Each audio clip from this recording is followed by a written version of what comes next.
September 11, 2023. Please join me in the Pledge of Allegiance.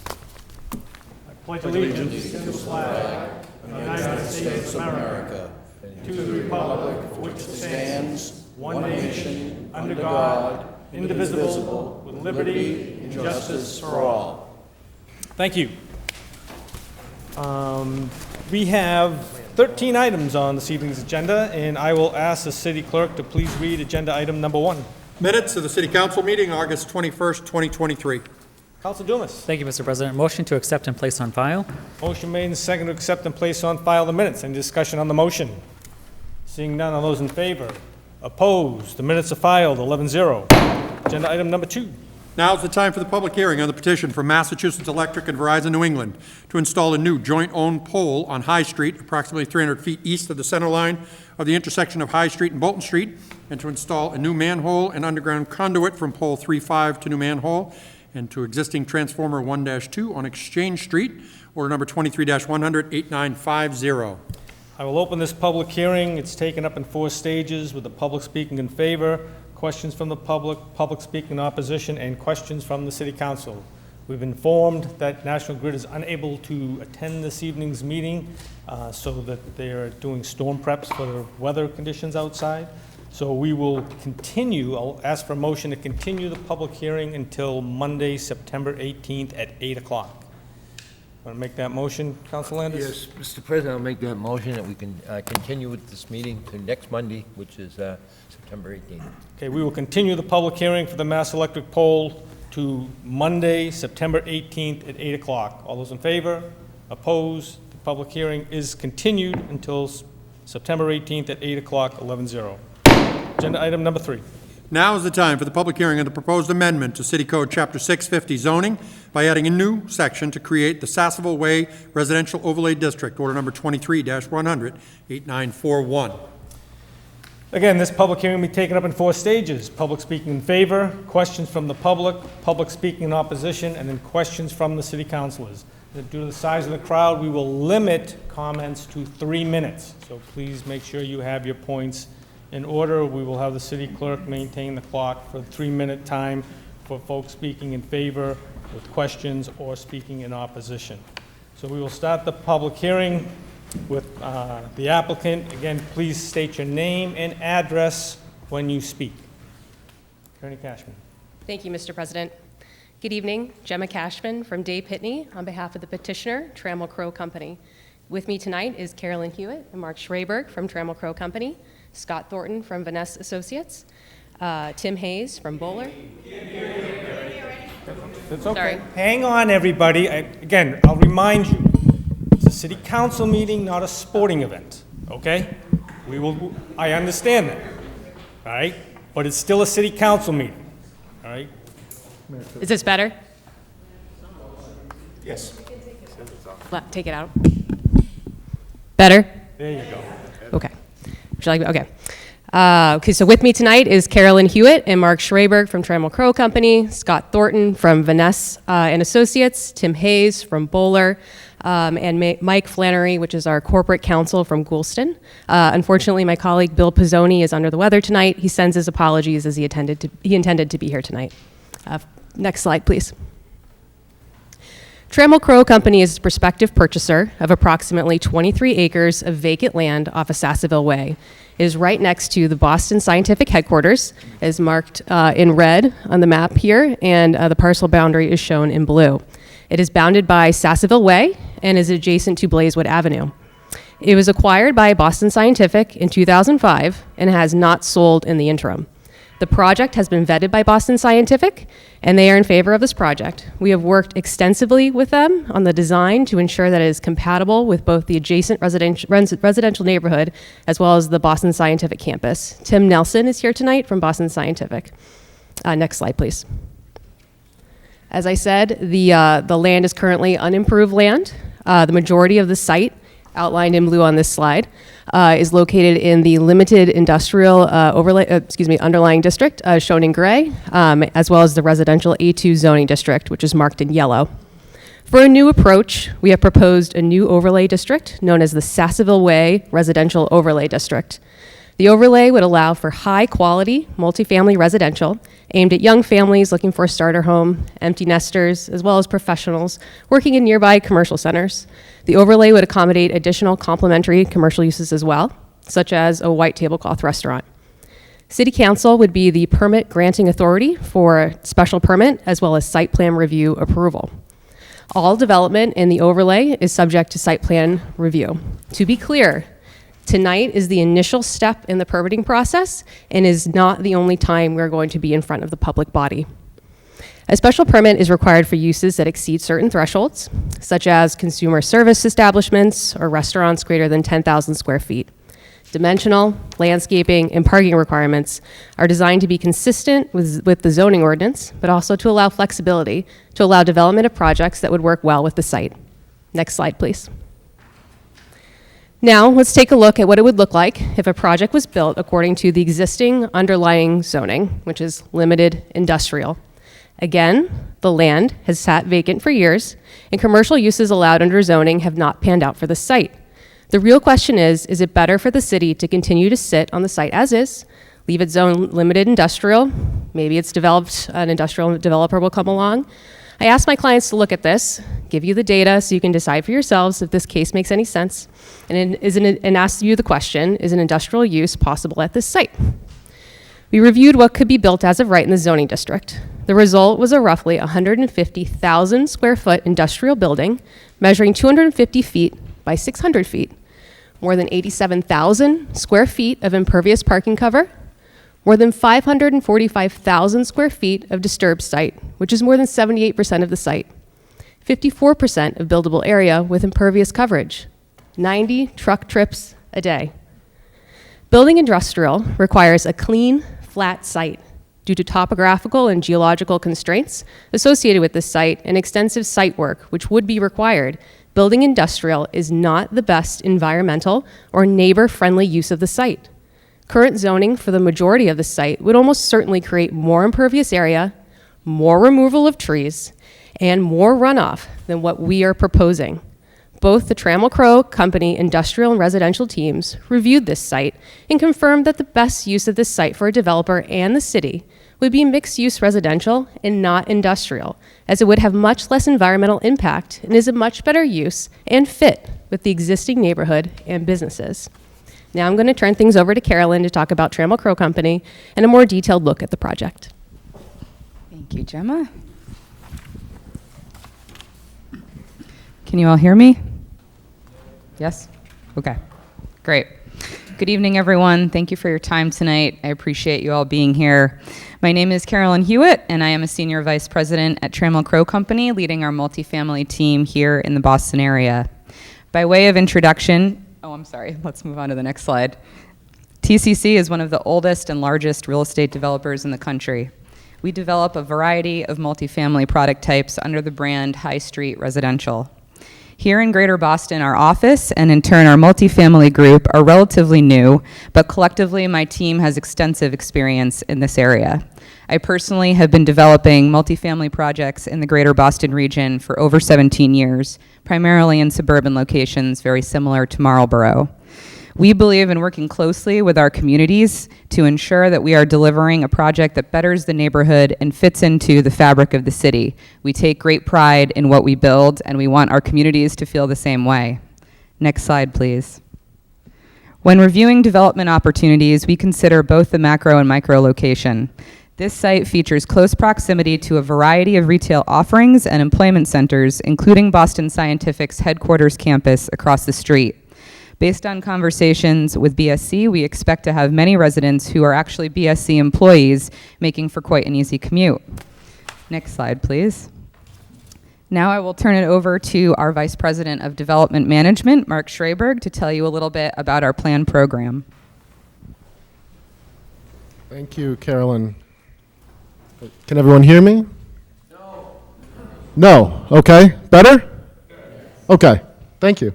My name is Mark Schraberg, as Carolyn said. I am the Vice President of Development Management at Trammell Crow Company, and I oversee the design and construction of our projects. And I am very excited to present the design thinking for this project to you this evening. This design represents many hours of work on behalf of developers, architects, engineers, design consultants, construction personnel, and operations managers. In fact, a well-thought-out design concept can connect the inhabitants of a development to each other, the local community, and local businesses, and in this case, the city of Marlborough.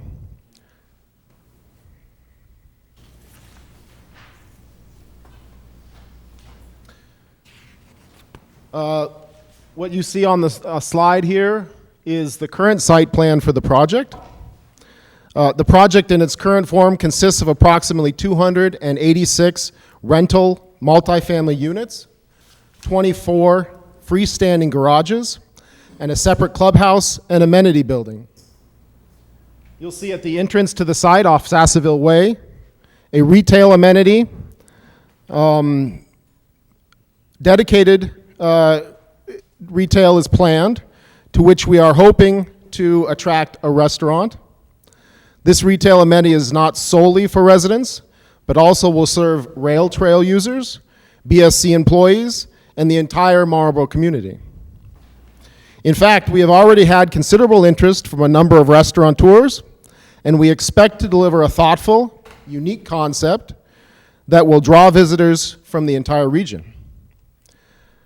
Separate outbuildings help to create a vibrant community, and areas of green space allow for a variety of outdoor uses.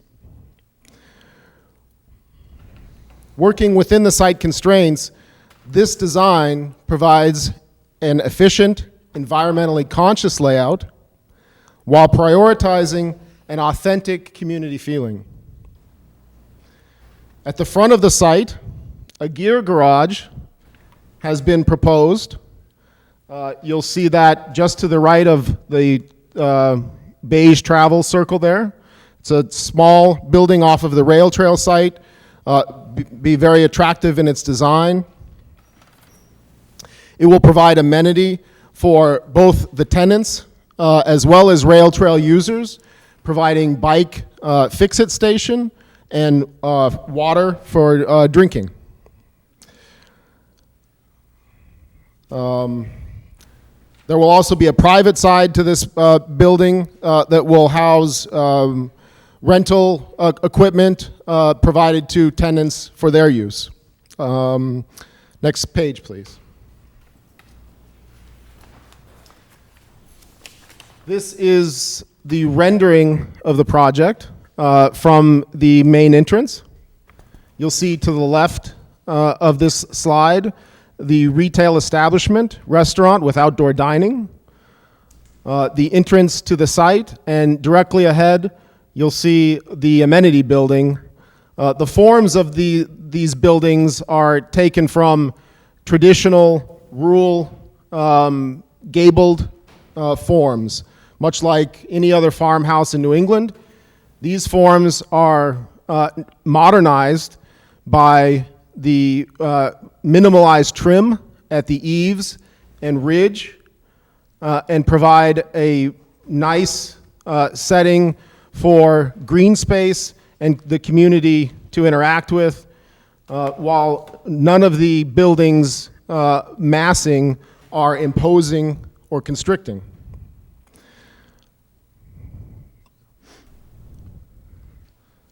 The rail trail is seen crossing directly in front of the project and across the retail establishment. And you can see to the right of this picture the outbuilding that will serve rail trail users as well as tenants for gear storage. Next page, please. This rendering is taken from the back of the site, looking uphill towards Sassaville Way. In this image, it is evident that the buildings have been designed into the slope, thereby minimizing the amount of ground disturbance and to provide a more natural feeling to the layout of the site. In this view, you also get a glimpse of the full amenity package being offered, including club room, work from home office suites, a fitness center, and a pool with soft seating and grilling areas. Next page, please. This project, the pictures on this slide represent a project community called the Rockwell. The Rockwell is located just a few miles down the road in Berlin, Massachusetts.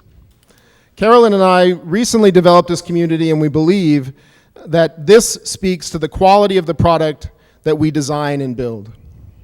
Extensive thought and planning by the entire project team goes into creating communities that not only benefit the residents, but also the larger neighborhoods, towns, and cities in which they are built.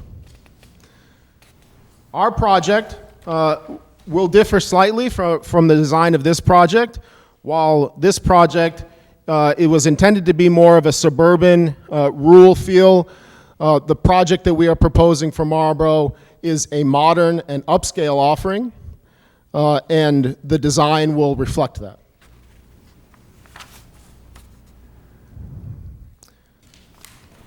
Thank you. Thank you.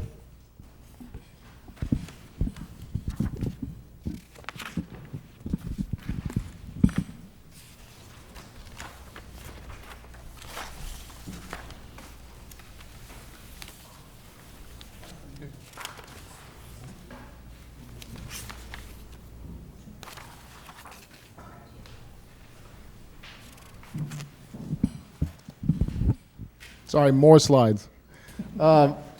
This is the view corridors that we've mocked up to show how much of the project you will see from the main view corridors that the public would typically view them from. This view corridor is on Sassaville Way, looking into the development. As you can see, the tree cover, which we intend to keep here, does not allow a view of this project site. A good reason for that is the grade on this site steps downhill steeply.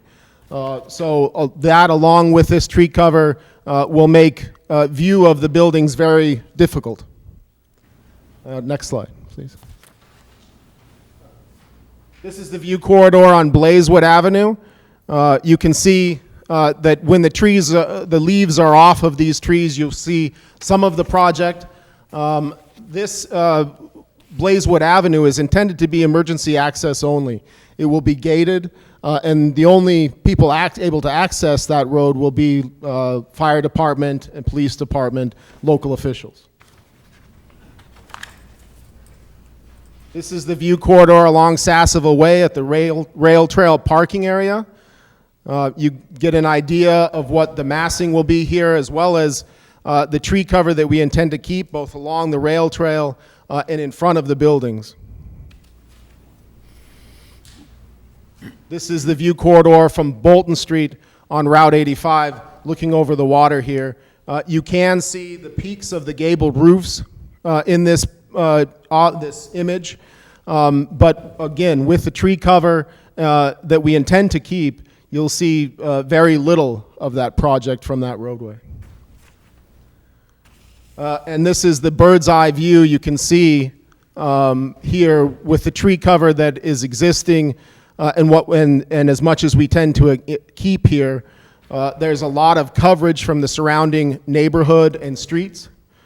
And you can get an idea of how much more prominent the BSC, Boston Scientific Corporation, sits on the hill, and how tall our roof lines will be compared to that building.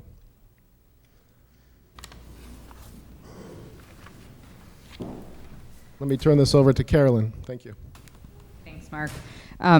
I wasn't planning to speak to this slide unless we have any questions that are specifically related to taxes, but it's there for reference if need be. Thank you. Okay.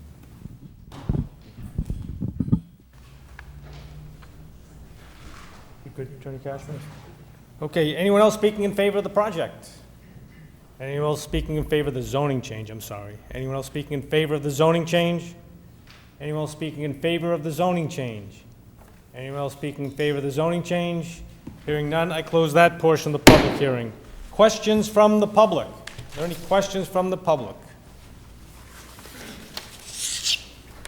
Good evening, Mr. President. Is it? Is this thing working? Yeah, it's working. Good evening, Mr. President and members of the City Council. Nice to be back. I'm a little concerned about this type of rezoning of a limited industrial area for Sarsville Way. One of the things I learned on the council is that when you don't like the present zoning, you create an overlay district, a new overlay district. Now this goes through you to the applicant. In the creation of the SWROD, what consideration was given to the development of single-family homes? Was that any consideration?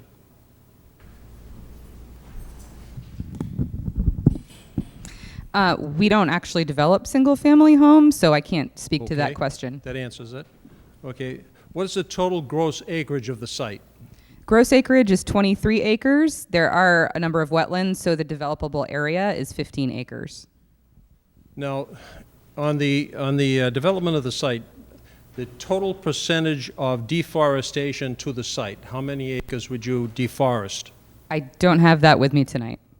Okay, thank you. I know I've got to keep, Mr. President has told me I got 3 minutes. I have several questions. If I don't get through them all, I'd be very happy to share them with the council. The Rivers Bill comes into consideration on the acreage development. Was this involved in the site development? The Rivers Bill? I can't speak to that. What? I can't speak to that this evening. Can't answer that. Okay, thank you. Will the SWROD be accessing in any way or for any purpose Blazewood Ave? Only for emergency egress. Okay, now you're saying that you're going to have some sort of a gate across it? Exactly. You know, I've seen gates come and I've seen them go. That's the problem that I have with the gates, because, you know, all of a sudden the fire department needs to have that open because that's the quickest access that they would have. So the next thing you know, they would be leaving it open. I don't know how you would control it. I think our management company would be able to control that. You'd have to have an electronic arm going up and down, I guess. What buffers will be given to the residents of Blazewood Ave? I'm sorry, buffers? Is that the question? Buffers, Blazewood Ave is right at the base of your project. Are you asking about foliage, or what specifically do you mean by What type of buffers? Foliage? So I think that we showed that in the view corridor. We're not going to take down any of the trees that are immediately adjacent, so there should be plenty of foliage that divides our project from the Blazewood homes. But if you can't answer the question about how many acres you're going to deforest, that doesn't really help me. I just meant that we couldn't answer at this particular moment, but we can consult with the I know that team. the Urban Affairs will be asking various questions, and as I said, I'll be very happy to share them with them. Appreciate that. Will this SWROD be subject to review by the Site Plan Review Committee?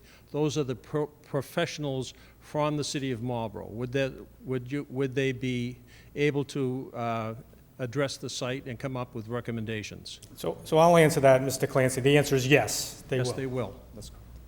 Thank you.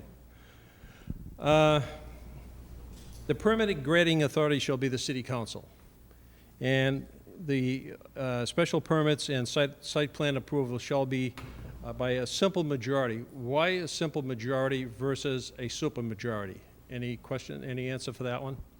Yes, that is due to the amendment to Chapter 40A, Section 5. But that's not for special permits, though. Special permits on the council is considered to be a supermajority. It is changed by by also the amendments to Chapter 40A, Section 9, because it's a Okay. multifamily development. So Mr. I'll help you, Mr. Clancy. So the new law that changed has imposed some different restrictions that have changed some of the voting. Our legal team will make sure that to validate whether it's a simple majority or a supermajority that's required. So I'll give you one more, and then you've kind of exceeded your time limit. And I will tell you, you can pass all the questions to Councilor Roby. I'll give and them over to Councilor Roby. Thank you. But I know that there's a lot of people that have questions this evening. I don't want to take up all of their time. So I'll just ask one more question.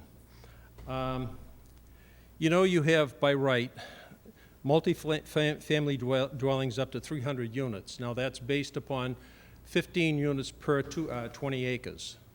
15 per 20, so that comes up to 300. But the question arises, how many 1, 2, and 3 bedroom units would be there? Do you have any idea? I have a general sense of that. This is just the concept phase of design, so it's very likely to change in the coming months. Generally, we're looking at about 40% 1 bedrooms, 40% 2 bedrooms, and the remainder are studios and 3s. Yep. That was, I'll yield. Thank you, Mr. President. Thank you for your questions. Thank you, Mr. Clancy. And again, if you have those written down, you can pass them along to either the council secretary or the chair of urban affairs, Council Roby, and they'll make sure they're addressed in the urban affairs meeting. Yes, hello. Thank you, President Ossing, for this opportunity to ask questions. My name is Rebecca Salemi. My husband John and I live at 32 Blazewood Avenue, which this is the perfect slide to have up because you don't see our house, but we are next to where the roadway will be extended, if the roadway is extended. I have a host of questions. I will try not to be repetitive of some of the things that have been asked. In the proposal packet that the council received from Attorney Gemma R. Cashman on behalf of Trammell and Crow Company dated 7/12/23, it states the purpose of the proposed amendment is to add a Sassville Way residential overlay district to the zoning code in order to broaden the high-quality multifamily residential community housing choices in the city. I believe that you said that already tonight. I am not here to dispute the need for more housing, nor to question the quality of the residential community if built. I am here to ask a few related questions. I just want to make sure I understand what was said earlier. My question was, will this residential community be apartments or condominiums? And I believe the answer was? Rental apartments. Rental apartments. What is the anticipated number of residents of the community? I don't have that offhand, but I can get that to you after the hearing. That would be great. If I do the math, even at rounded up to 300, we could be looking at 1,000 people, right? What is the projected monthly rent for an average unit? That'll be based on the market at the time that the project is delivered. We're at least a few years away from that. I can tell you that comparable product in the town would be the borough, and there are similar projects that are coming up behind the borough that we would be equivalent to. Great, I appreciate that. I am curious if you are aware of previous projects that have come before the City Council regarding this parcel of land. I am not. So I can give you a little history quickly. You are the third people that I know of that have tried to build on this land. And for those of us that are longtime abutters, we can tell you that obviously no project has ever gone through. I wonder if you wonder why that might be the case. I don't have any comment to that. That's fine. All right, sorry, we'll try to move quickly. In Section K of the proposal package, the language which discusses minor and major amendments states, in general, a minor modification shall not produce more than a material increase in scale of a project, nor produce more than a material increase in impact on city services, the environment, or the neighborhood. Is Blazewood Avenue part of that neighborhood? Yes, I would say yes. So with that, please keep in mind that our homes are in the Fort Meadow Reservoir Wildlife Corridor. When considering changes, whether major or minor, for us, the environment or the neighborhood are not mutually exclusive. Our neighborhood is the environment, and the environment is our neighborhood. My next question. If this proposal is approved, are you planning on providing the following studies? A traffic study of Bolton Street and Fitchburg Street. I also wonder about the impact on 290, 495, because the interchange is so close.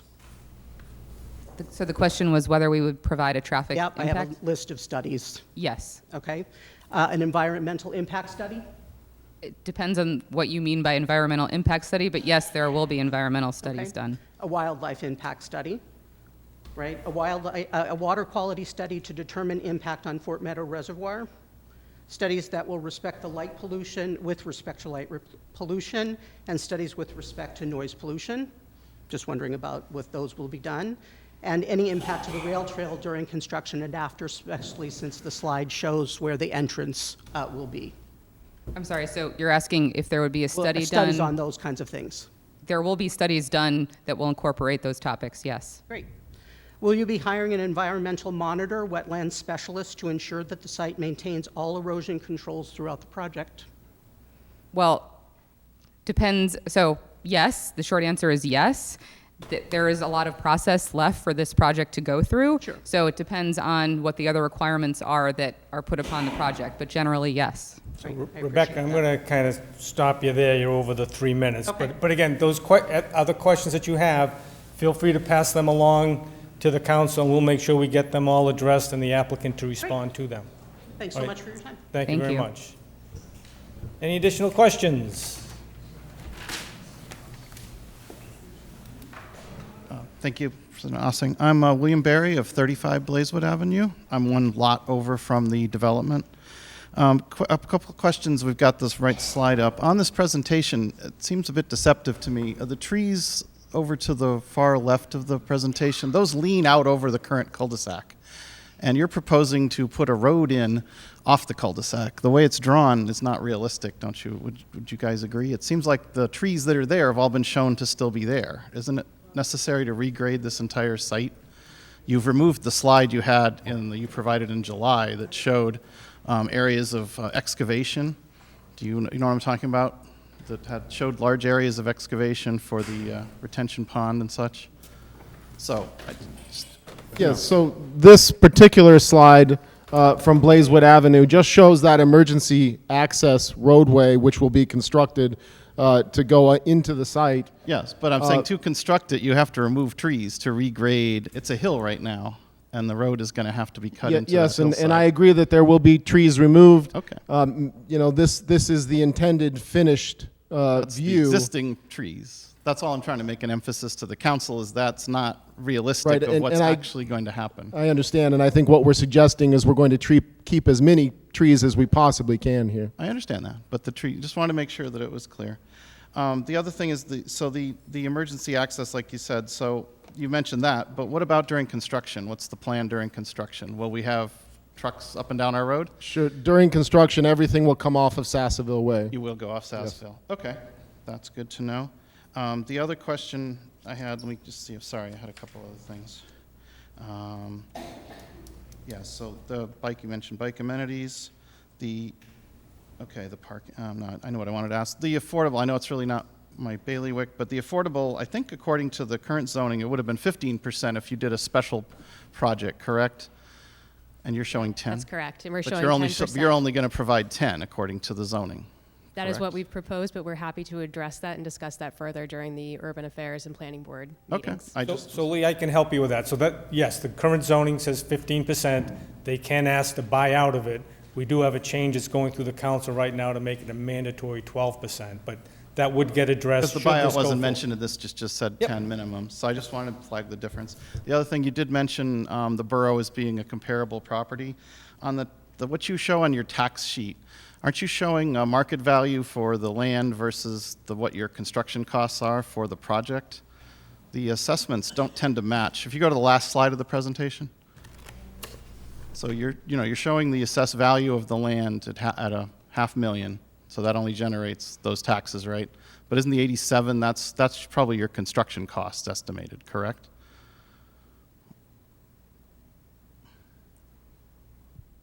I don't have that in front of me, but this is expected to be the final assessed value at stabilization. But say the borough, if you look up the borough, the first building of the borough, it's only assessed at 15 million, and it's 237 units.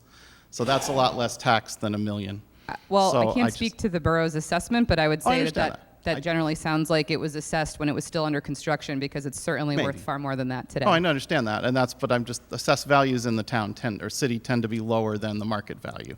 So I'm just Understood. flagging that the taxes generated are likely going to be less than that, but it's certainly more than the vacant land. I get that. Thank you. Thank you. Thank you, Lee. Good evening, President Ossing and council members. Can you hear me? Yes. Okay. I'm not quite as knowledgeable on all of this as. Just some- name and address. Oh, I'm sorry, That's okay. Christine Morrow, and I live at 6 Blazewood Ave. Thank you, Sorry Christine. about that. That's okay. So I'm going to do my best. So we understand that boring holes were drilled a while back, and I guess my big concern is blasting. Will you need to be blasting blasting that area? Yeah, no, we have done our early geotech boring. We do not believe that any blasting will be required here. We've worked hard to try to balance this site, so the amount of cut and fill will be handled almost exclusively within the site. But again, no blasting.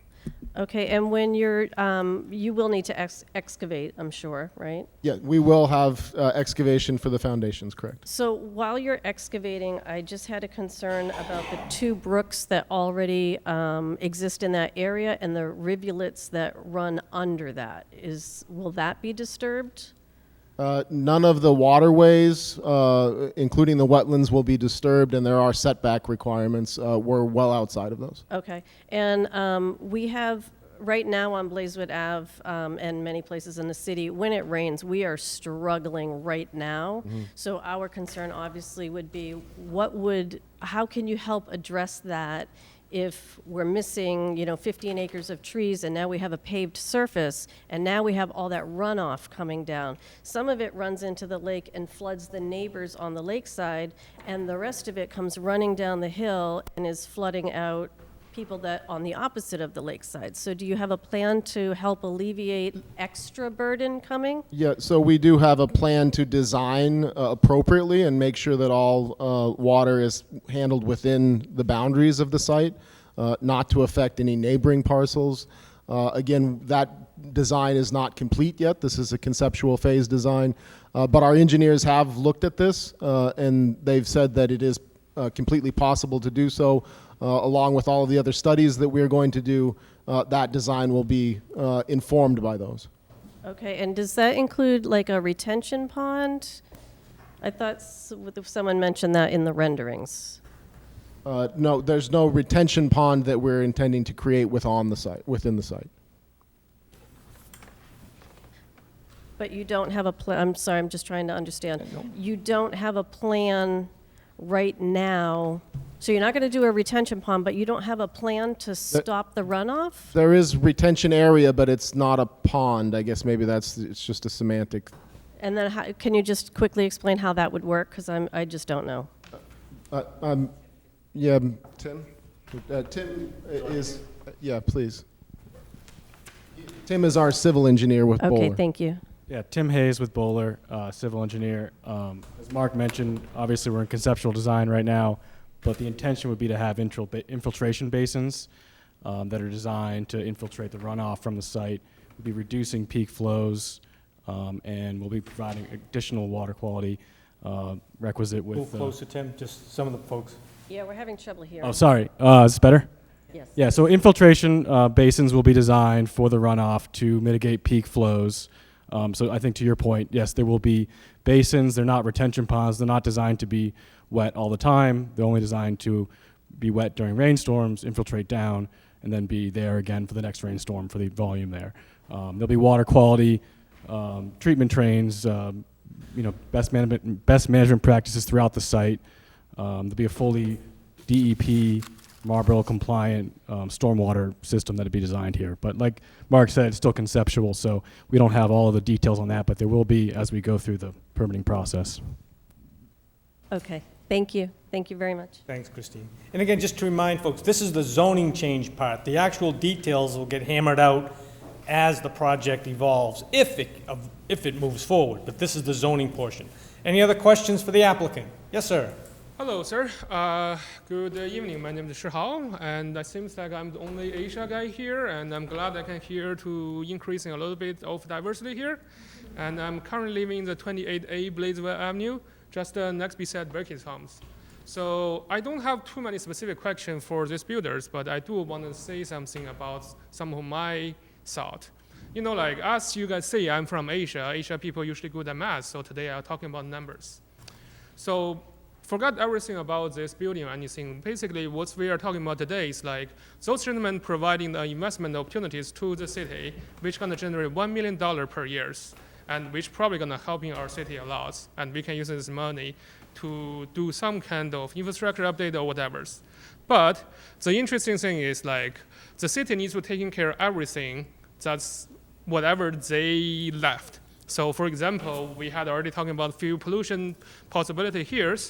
And what's that really gonna ending with is pretty simple things. So they said they're gonna providing $1 million per year, and city need to take care of the pollutions in the pond. And usually, for example, if we are talking about the average cleaning cost for the pond, that's gonna usually, for the site like Fort Meadow, if it's fully been clean, usually that's gonna be cost $2-digit million for a big project every few years. So which we can assume is gonna be like small number of million per year, which basically means this project bringing no sense for the financial perspective to the city. And another thing is like, in the Marlborough City's interest perspective, so I think our population around 2002 is around 37,000, which we are naturally growing like 4,000 people in 20 years. So the population of Marlborough in 2022 is around 41,000 or 42,000. And from our city perspective, we had already approved around 1,000 units in the past 1 or 2 years, right? So it's gonna be another 300 more. So basically from the average numbers that America people to house ratio, that's gonna be extra 5,000 people probably, right? So which means basically we are asking like 20 years nature grows people to move in like 2 or 3 years. Is the city's infrastructure really ready for those kind of decisions? My hypothesis is probably no, because I actually working in Cambridge, and I need to drive from Route 85 to 90s. Every morning I got a very serious traffic jams. And if we're bringing more people to the towns, and we don't have a better city infrastructure, probably that's gonna be a very problematic. So, and also the pollution, and this is not a good financial decisions. Why not we just save the Fort Meadow rats for our future generations and for the city? Not just like people polluting that. I know there's just like a risk, but it's a highly risk because they're actually building this entire building in a hill.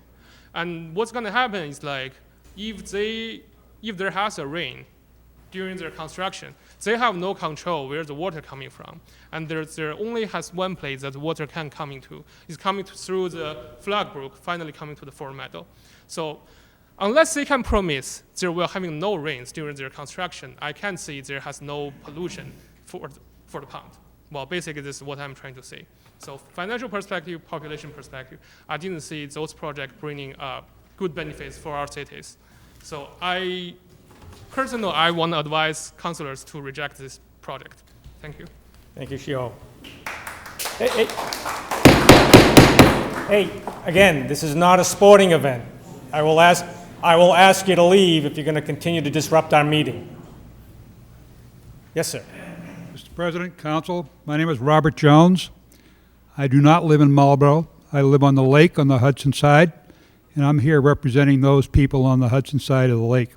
Not just the Hudson side of the lake, but also some of my question also affects, I think, all the residents of both Hudson and Marlborough that use the lake for recreational purposes on a regular basis 12 months of the year, whether it be swimming, fishing, ice fishing, skiing, and so on and so forth.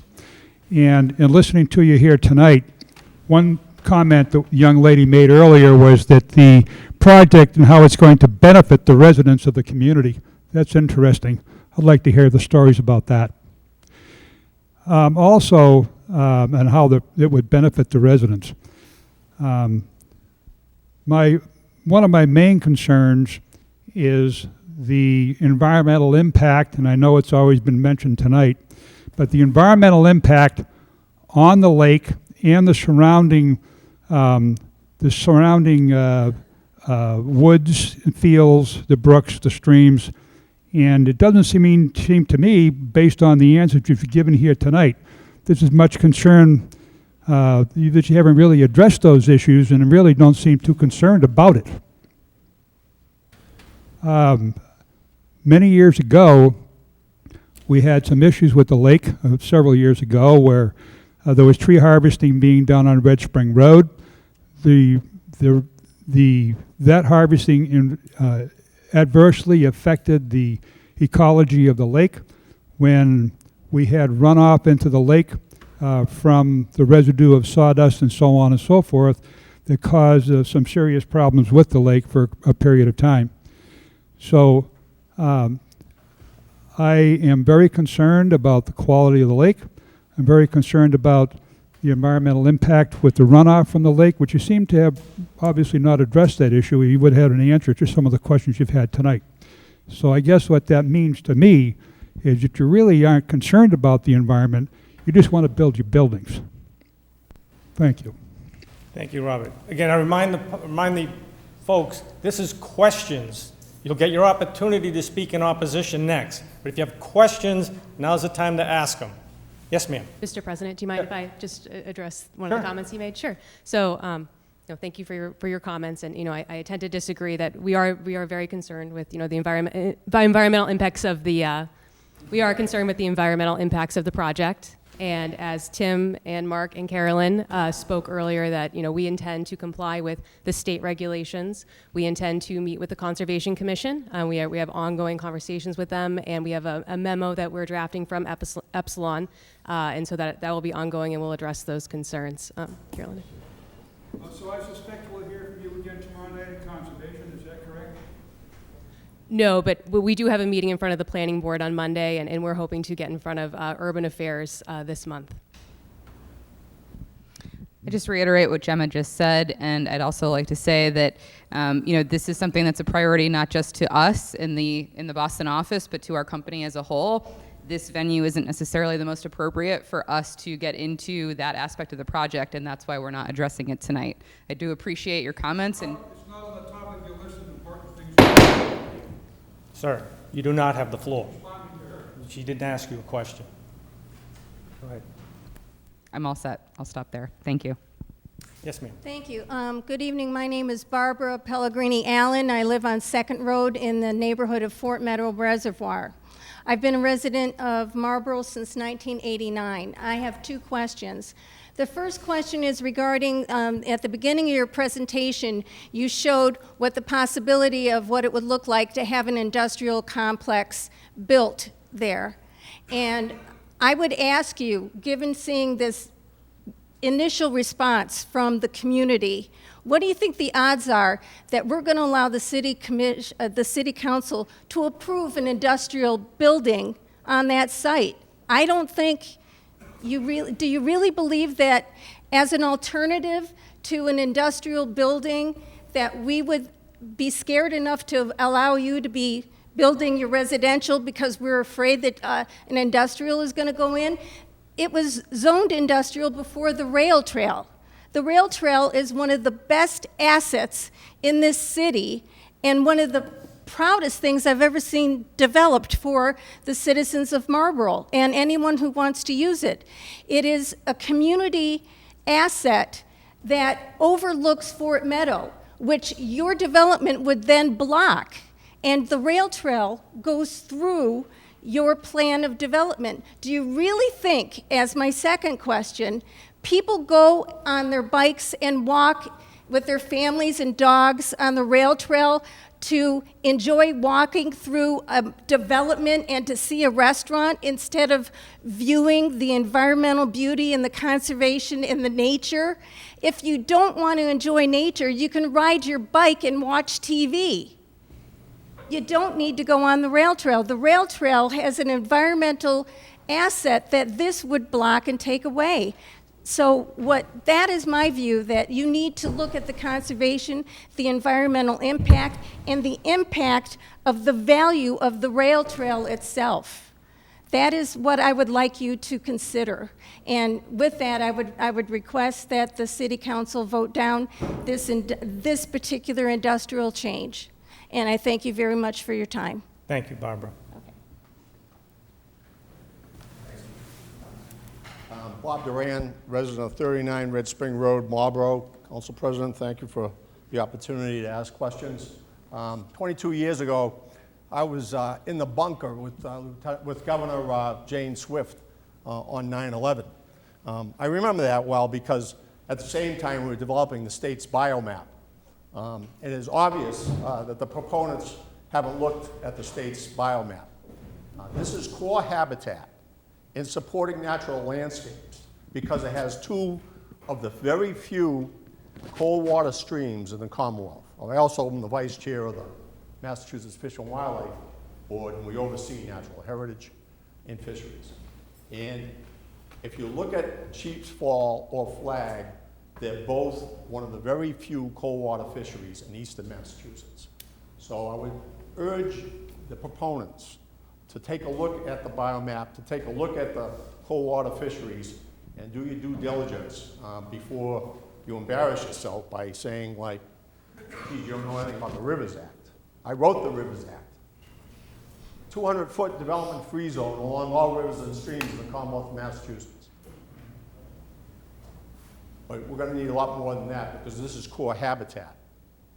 So I don't know how, and I know you're a Texas-based company, I don't know how you managed to have that slip up. And I guess my question is, do you have a consultant on board who is going to look at the biomap? My second question is, has anybody considered the impact on the Marlborough school system? I have two grandsons who are at Goodnow. Right now, school's at capacity already.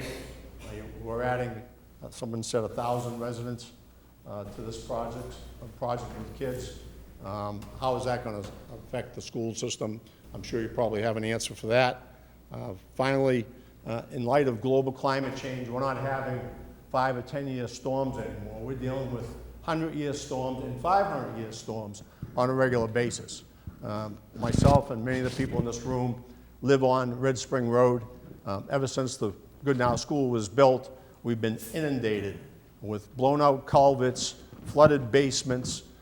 You really need to look at the due diligence in terms of how you're going to mitigate that stormwater runoff. So thank you very much for the opportunity to ask questions. I just want to go on record, since I got the floor, as the Board of Directors of the Red Spring Road Homeowners Association, of which I am president, voted to oppose this project.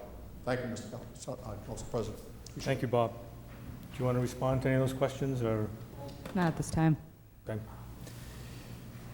Anyone else questions? Yes, sir. My name is David Mark. I live in Maynard, Massachusetts. I'm the president of the Aspet River Rail Trail Organization. I have a simple question to the group to consider. If this project goes forward, the level crossing of the rail trail and the entrance and exit from this creates a tremendous risk for vehicle, pedestrian, bicycle accidents, because the curve coming in from Sassville into the project, the road coming out from the project to get to Sassville means these people have very poor sight lines to be seeing traffic, not expecting to see foot traffic, bicycle traffic on the rail trail. So what I'm proposing is that if this goes forward, that the rail trail be converted to an underpass under the entrance, and this be done before construction starts, so that the passage on the rail trail is unimpeded and safe, and that a little bit further, I think it's east of this, where it comes back up to level grade, that's when the development can be reconnected to the rail trail and the parking area can be reconnected to the rail trail. And for that latter, and I don't know if we can get back to the Sassville entrance slide.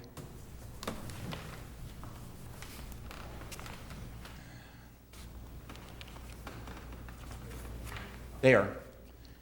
The cul-de-sac right now provides inadequate parking, so if a dedicated parking space be made just after the Boston Scientific entrance, which is right now a lawn, then you have a larger parking area for the rail trail, and the entrance to it is completely separate from the entrance to the development, again, reducing the risk for accidents. So I just want any forward movement on this project to consider safety for the rail trails paramount. Thank you very much.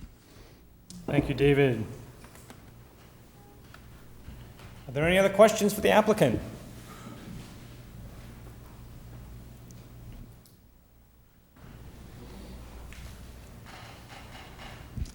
Thank you for this opportunity. I'm Paul Goldman.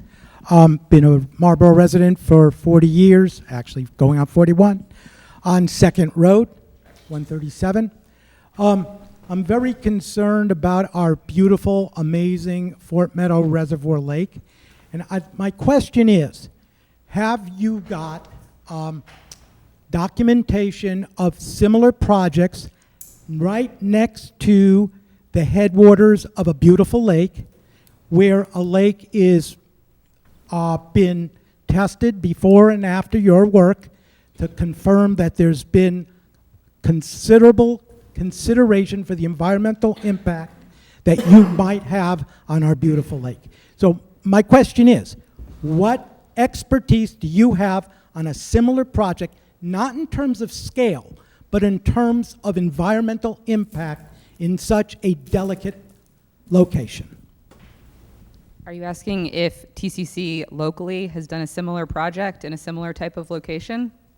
That is my cruel question. Again, as well as what studies were done before and after, hopefully even 10 years after, you have done a development near a lake to confirm that the water flow, the salt runoff, the impact from affecting the environment overall, what studies have been done before and after a similar project?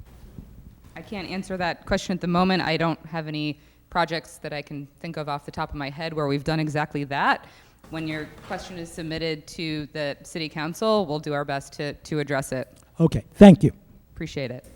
Thank you, Paul. Are there any other questions of the applicant? Are there any questions for the applicant? Yes, sir. Good evening. I'm Alan White, one of the members of the Conservation Commission. After hearing a lot of the pros and cons of this development, I think Mr. Duran, Mr. Clancy, and a lot of the other speakers in this room, members of the City Council, in all due respect, I'm a lifelong resident of the city.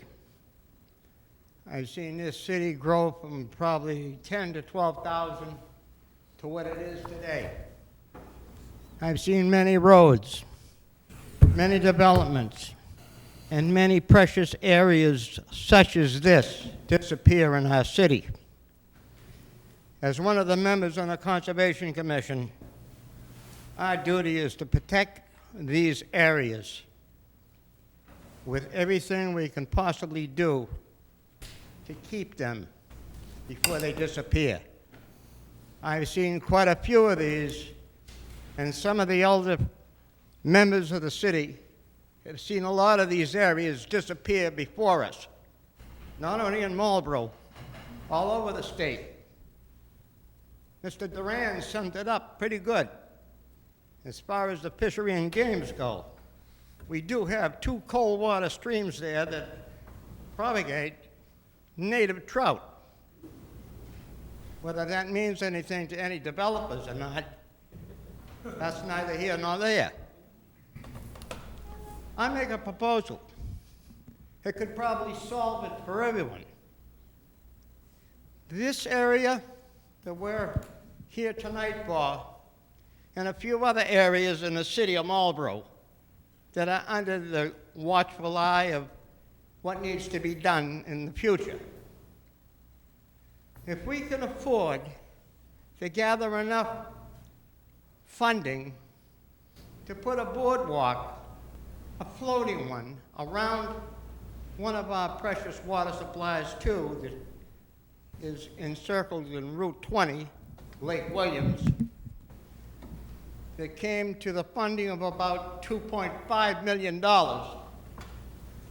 I suggest that the City Council, in his honor, the Honorable Mayor Vigent, and the rest of the city councilors, take a consideration and see if we can't raise enough funding to purchase that piece of property, because it's a vital one, to protect that reservoir that's below it, which we've all witnessed today. And it's our duty to protect areas like this. There's several others left in the city that need to be reconciled with. If we could find that opportunity, and it's there for our requesting from different fundings out of the state and the federal government, purchase that piece of land and view others that are still coming before us that haven't even arrived yet. And we can eliminate a lot of time spending with what we do here, what we've done here tonight, and save us all a lot of time in the future.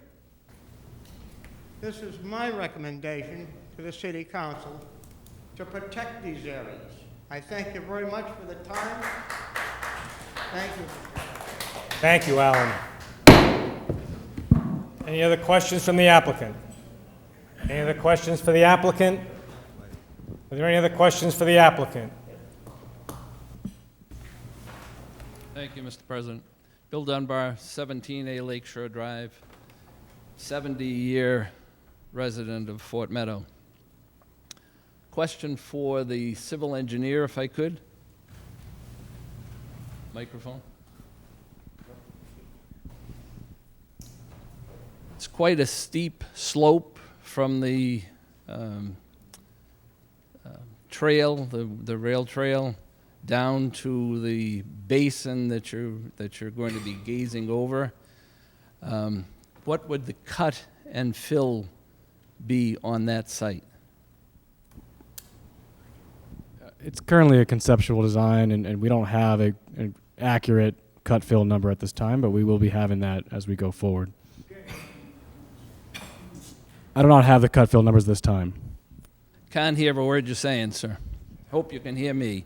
The reason that I'm bringing this up is that across from Sauceville, Crowley is the street that you would go straight across to. I'm a member also of the Conservation Commission here in Marlborough. Many of the developments that have been built on Crowley have made all kinds of promises to us that they're going to not pollute our waterways. Each and every time there's been a construction site there, we have water coming from their site down these precious streams into the basin near your project. So much so that you can see the color, a brownish color in that basin, less so in the second basin, and to the large basin you see a flow of discolored water. That is my big concern. All of the developers make all kinds of promises about protecting the waterways, and oops, we made a mistake. That's my question to you, how you're going to protect that waterway. I'd just like to say that we can't speak to what other developments have promised and what their execution has been. Our cut fill analysis is preliminary, given that we are only in conceptual design right now. We look forward to working with the Conservation Commission to making sure that you don't have the same issue that you've had in the past. And so could the civil engineer give us an estimate on the cut and fill? I can't at this time. He doesn't have it with him this evening. So the slope, I was just informed, the slope is 110 feet. Yeah, significant slope on the site. That's correct. So all of the cut and fill is going to be dramatic, so close to the lake. So if you can't answer the question that I have, I hope that you'll go back and figure that out for the next meeting. Thank you. Thank you, Bill. Any other questions for the applicant?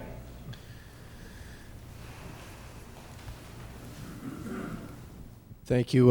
My name is Trey Facillo. I live at 70 Bruce Road. I just want to thank everybody and thank you guys for answering our questions today. Marlborough has always been a country kind of city, and so I'm just thinking about this development and thinking about what it's going to do in the future and kind of the growth of our city. Marlborough is also a very unique city when you look at kind of the landscape and especially the residential area on Blazewood Ave specifically. So you'd mentioned earlier about the design, how it's going to reflect some sort of modern farmhouse home. Could you talk a little bit more about that? Yeah, I think what I was describing was the rural gabled forms of the project. You can see that those are prominent in the design. The inspiration here was a more modern farmhouse look. So we believe that with that, keeping with that design and the layout of the buildings, the layout of the amenity space, and the layout of the outbuildings, that this will be a nice community to walk through, to be in, and to enjoy outdoor activities in. Gotcha, I appreciate that. Just a quick follow-up. So how does that kind of relate to Blazewood and the residential neighborhood there? Because to me, that doesn't seem very residential. It doesn't seem very reflective of what's pre-existing in the area. Obviously, Blazewood, I believe, is 10 to 12 homes. It's a very small community. So how does this modern farmhouse look relate to that? Well, I do think that it is residential rural forms. So although it is not single-family housing, and as Carolyn suggested earlier, we don't develop single-family housing, this is a little bit different scale, and because of that, it requires some different design thinking, but we do believe that it will fit right in with, the local communities. Sure, I appreciate that. And then just one quick question in regards to the environment. Have you guys done any sort of study as to what species are currently in this area? I forget the exact number of acres that you'd mentioned, but it seems like it's a pretty significant deforestation that's going to be happening. Are we aware of what sort of animals are there? I mean, I know that I've spoken to several residents who have seen deer, they've seen foxes, coyotes, all sorts of very great animals that are in our community. What sort of efforts going to be made to limit the impacts on them? We don't have any information at this time, but it is intended that we study those things throughout the course of design. Thank you very much. Appreciate it. Thank you. Thanks, Trey. Any other questions for the applicant? Any other questions for the applicant?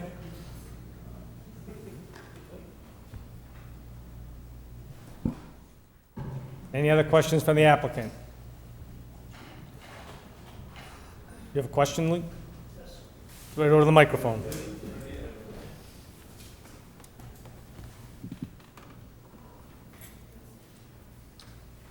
My name is Lee Thompson from Lakeshore Drive.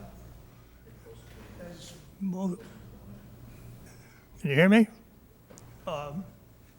As most of you are aware, there's a number of developments going on in Marlborough. There's one on, actually almost across from this, on the other side of Fitchburg Street, that you can see from the extension of 290. Hundreds of units being put in. There's also the McGee Farm on Route 20 with another hundreds of units. So my question to these people is, how can you justify more building when you're already several 600,000 units already in the process? I appreciate your question. There's a severe housing shortage in this area, and it's not just Marlborough, it's the surrounding towns. And so while I understand that there have been many units approved in Marlborough already, there is a lot of employment in this area. We're not necessarily going to rent just to Marlborough residents. We're probably pulling from surrounding towns and from employers that are in surrounding towns.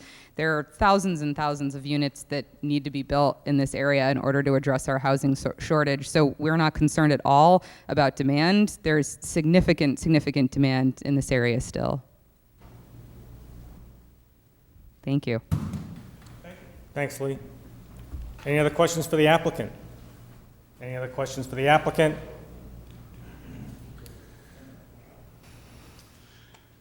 Good evening. My name is Alan Demetrius. I'm a resident of Blazewood Ave, number 9 to be exact.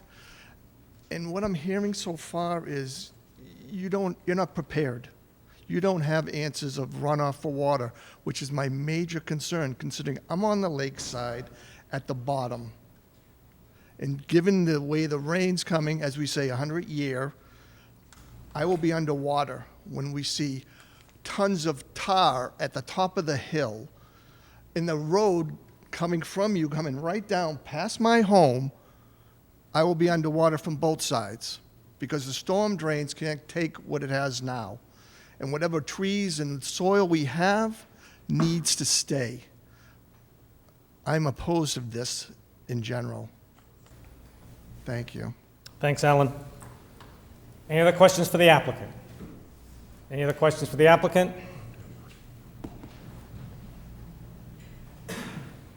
Good afternoon, Robert Preciado from 5 Spring Hill Avenue. I just had one question.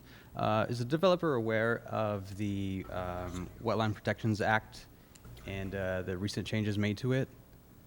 Which changes are you specifically referring to? The definition of it, meaning wetlands that are not connected to any body of water are not necessarily protected from developers. So my understanding is there are wetlands where you intend to develop. There are wetlands surrounding the area that we intend to develop. Yes, there are wetlands on the site. Okay. Just wanted to make sure. Just wondering if are there any things that you will be doing in order to adhere to the previous wetland laws, or keep those wetland protections as they were. Yes, as I mentioned previously, we have not worked with Conservation Commission yet. We are intending to. We have a memo that we have developed that outlines the various ways that we are addressing environmental concerns, and that we are going to vet that with the Conservation Commission in the coming steps on this project. I will say that if it seems like we're not prepared tonight to answer a lot of these questions, it's only because we came prepared tonight to discuss the zoning and not necessarily have an environmental conversation. So I apologize if some of the answers were not satisfying to the audience. We do intend to address all of your questions going forward. I think people are just passionate about where they live. I totally understand. Thank you. I can appreciate that. Thanks, Robert. Thank you. Any other questions for the applicant? Any other questions for the applicant? Any other questions for the applicant? Hearing none, close that part of the public hearing. Next part is public speaking in opposition. Public speaking in opposition.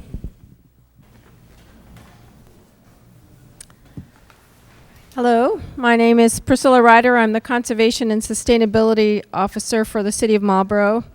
And I am speaking on behalf of the Conservation Commission. And the Conservation Commission did review this ordinance change at several meetings and had quite a bit of discussion about it. And for several reasons have come up in this current state of the ordinance, we'd like to oppose it.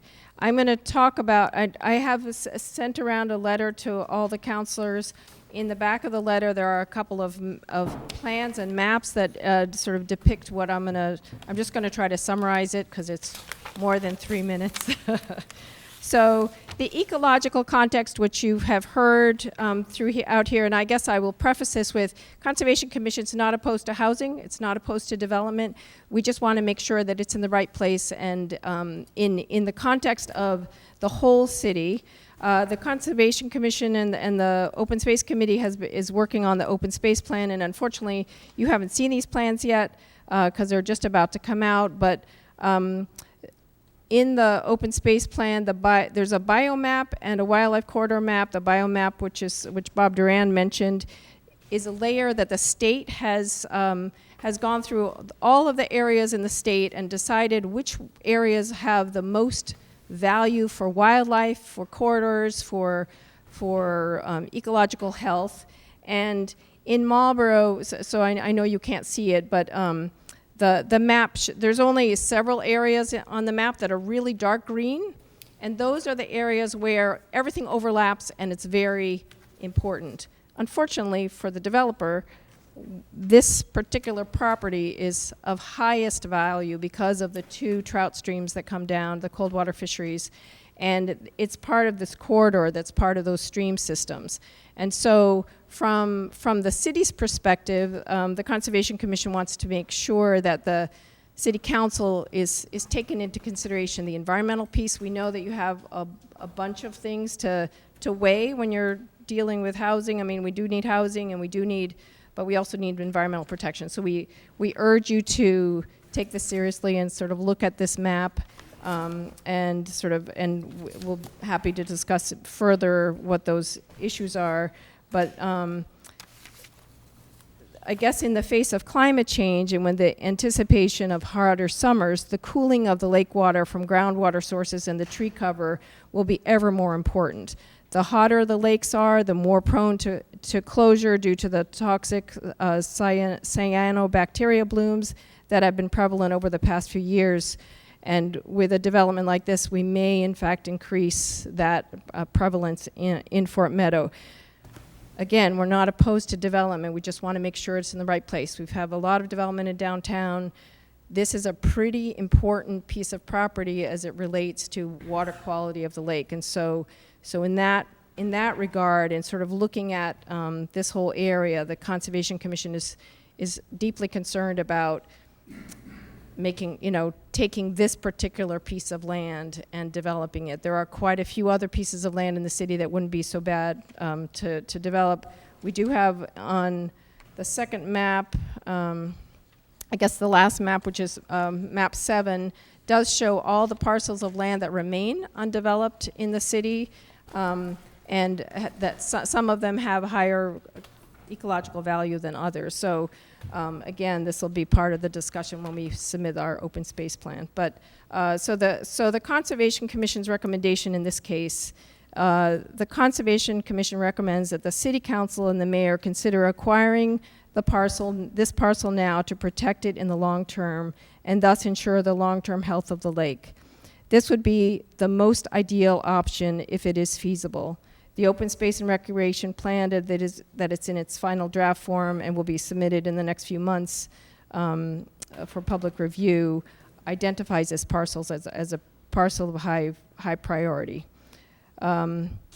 And once the plan is approved, this plan offers the city opportunity to seek funding from state and federal money for land acquisition. So we recommend the mayor and the city council consider this option carefully, and we would like to work with you and the mayor to explore this option with the property owner and the developer. So. Thanks, Priscilla. Anyone else speaking in opposition? So this is the time, stand up, get in line. I mean, otherwise you're going to hear me repeat it every single time. So your call. If you want to spend the evening, that's okay. All right. Yeah, so I'm William Berry, again, of 35 Blazewood Avenue. I've been a resident in Marlborough for 20 years, and the proposed development indicates a connection that would end up pointing right at my house on the cul-de-sac. I am personally opposed to the zoning overlay due to the impact on my property on Blazewood Avenue, and I'm also opposed due to the impact on the environment, the lake, and the city as a whole. I don't feel this is the right type of development for this part of the city. Thank you. Thank you. Lee. Hi, my name is Richard Trotter. I lived in Marlborough all my life, and I lived at Blazewood Ave over 50 years. So I pretty much know the whole landscape up there. The wildlife, the water, all the underground springs. If you start digging and blasting, that's going to affect everybody, because there's problems there now with the underground springs. I have one that runs in back of my house. Luckily, it runs down in a trench and into the water. So I oppose this because it's going to ruin a lot. You don't realize the wildlife that's up there. Every year I have the deer come, and they eat all my horses, which is fine. It's like a big salad bowl there for me, and I enjoy it. There's wild turkeys down there, rabbits, red-tailed hawks, foxes, woodchucks. They run all over. It's great to see, and that's all going to go away. But, okay, thanks. Thank you, Richard. Chris Morrow. Chris Morrow, 6 Blazewood Ave. I promise I did time this. I grew up in the tiny town of Shirley on 5 acres of land Please, we've got someone speaking. On 5 acres of land that abutted the Squannacook River. I was the youngest of 6 kids, and my mother wanted us outside. So my dad would plan weekend activities. So he'd take us down to the river to fish. Eventually, my siblings would get bored, and they would give up on fishing and run off into the woods. It was those times that my dad would talk to me, and he would show me the animal tracks or the scat. He would tell me what animal they came from, and he would show me how to look for clues around me for where they lived. He noticed the smallest of details in the woods, and he shared them all with me. He taught me and the others the sounds of the woods and to identify what we were hearing: bullfrogs, peepers, owls, birds, and to distinguish the footsteps of the different animals as they approached. He taught us that if you sit quiet enough in the woods, it will come alive around you. and you will see and hear things that most other people never even notice. I had no idea how important those things were going to turn out to be in my life. In my later years, I found myself facing a divorce. How was I going to provide a home for my 2 children? How was I going to give them everything that they needed? All I knew was that I wanted to stay in Marlborough because I love this city. My career is in this city. After months of house hunting, I bought my house on Blazewood Ave, and I would lay awake at night worried. I was worried I was going to fail my children, being a single mother. And as I laid there, I would listen to the sounds of the night, and I heard familiar things. I could hear the owls calling to each other. I could hear the peepers, the howl of the coyotes when they made their kill. I started to pay more attention to that, and I spent time in the woods with my children. We looked at tracks and scat, and we found evidence of animals, and we looked for shed antlers. We looked into the tree canopy for birds and nests, and we marveled at the abundance of wildlife that was there if we just stopped long enough to listen to it. Most people look at the woods and they just see trees. There's so much more than just trees. There is an entire ecosystem completely reliant upon each other for survival, including our national symbol, the bald eagle. Several years ago, I looked out over the ice and I saw a bald eagle sitting on the edge. I couldn't believe it. I had lived my whole life knowing they were endangered, and in recent years had made a miraculous recovery. Never had I imagined I would get to see one in the wild, never mind in Marlborough. Each year, my sightings have become more frequent. There's a nesting pair that lives nearby, and I've seen 2 eaglets trying to learn how to hover on wind currents and hunt side by side on the lake. This summer, 1 adult bald eagle has visited and hunted on the top of our watershed right on Blazewood Ave almost every single day. Returning to the woods as an adult has allowed me to reconnect to nature, and it has taught my children the same lessons and skills that my father taught to me. Yes, you can cut a tree, and you can replant another one, but removing acres of trees will demolish an ecosystem. My opposition to this overlay is the removal of the trees, and I stand before you today to speak for those trees. I guess I did do something right raising my kids on Blazewood Ave. My daughter is now a senior at the University of Vermont. She's a double major. The first one is in wildlife and fisheries biology, and her second major is in forestry with a concentration in wildlife. Without this corridor above Blazewood Ave, none of these animals will exist anymore.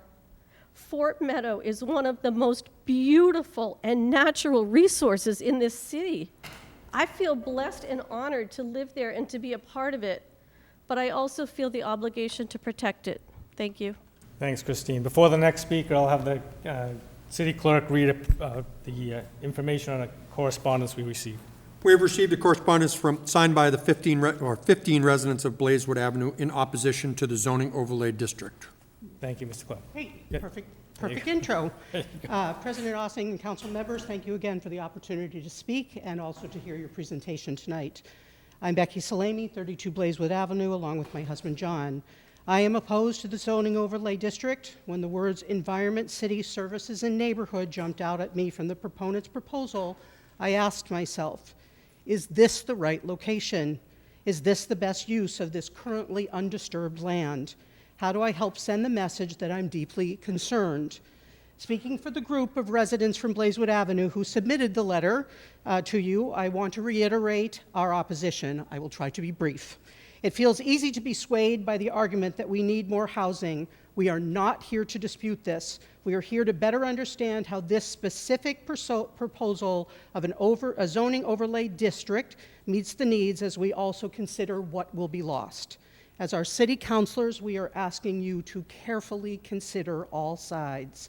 In our letter, we identified some of our concerns and fears. We have repeated many of those tonight and expanded on others. We are trying to keep sight of any potential impact on the environment of Fort Meadow Wildlife Corridor. Simultaneously, we are deeply concerned about the overall quality of our lives and the destruction of our street, homes, yards, and neighborhood, and the potential devaluing of our properties. There's a long history of how residents of Blazewood Ave have been impacted over the years. How many times have residents felt the need to question a proposal brought forth by a developer whose project would diminish the quality of life in this neighborhood? We were stunned to learn from the longstanding community, a longstanding community leader, that the old landfill on Bolton Street used to be burned on a regular basis. We cannot imagine the environmental or personal impact when that would happen so close to where we currently live. In a document found in the Planning Board section of the city website under Planning Board voting criteria, zoning standards, there is a memo dated September 14, 2022 that asks 4 pertinent questions. Is this proposed change in keeping with the character of the neighborhood?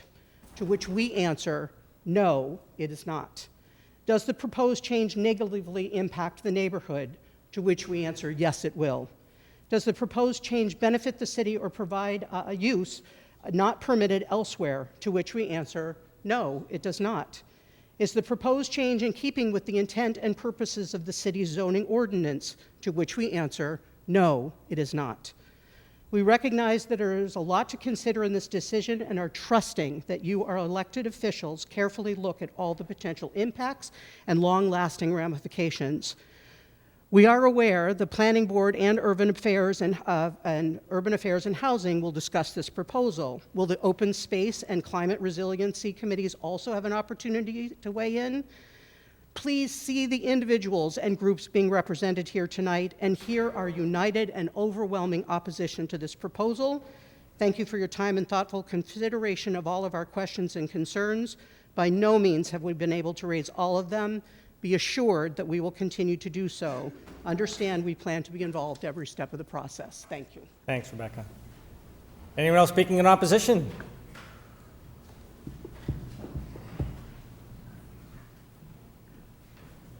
Good evening, Mr. President, City Councilors. My name is Alda Braga. And I reside at 27 Blazewood Ave. I've lived there in this neighborhood for over 30 years and raised my children there.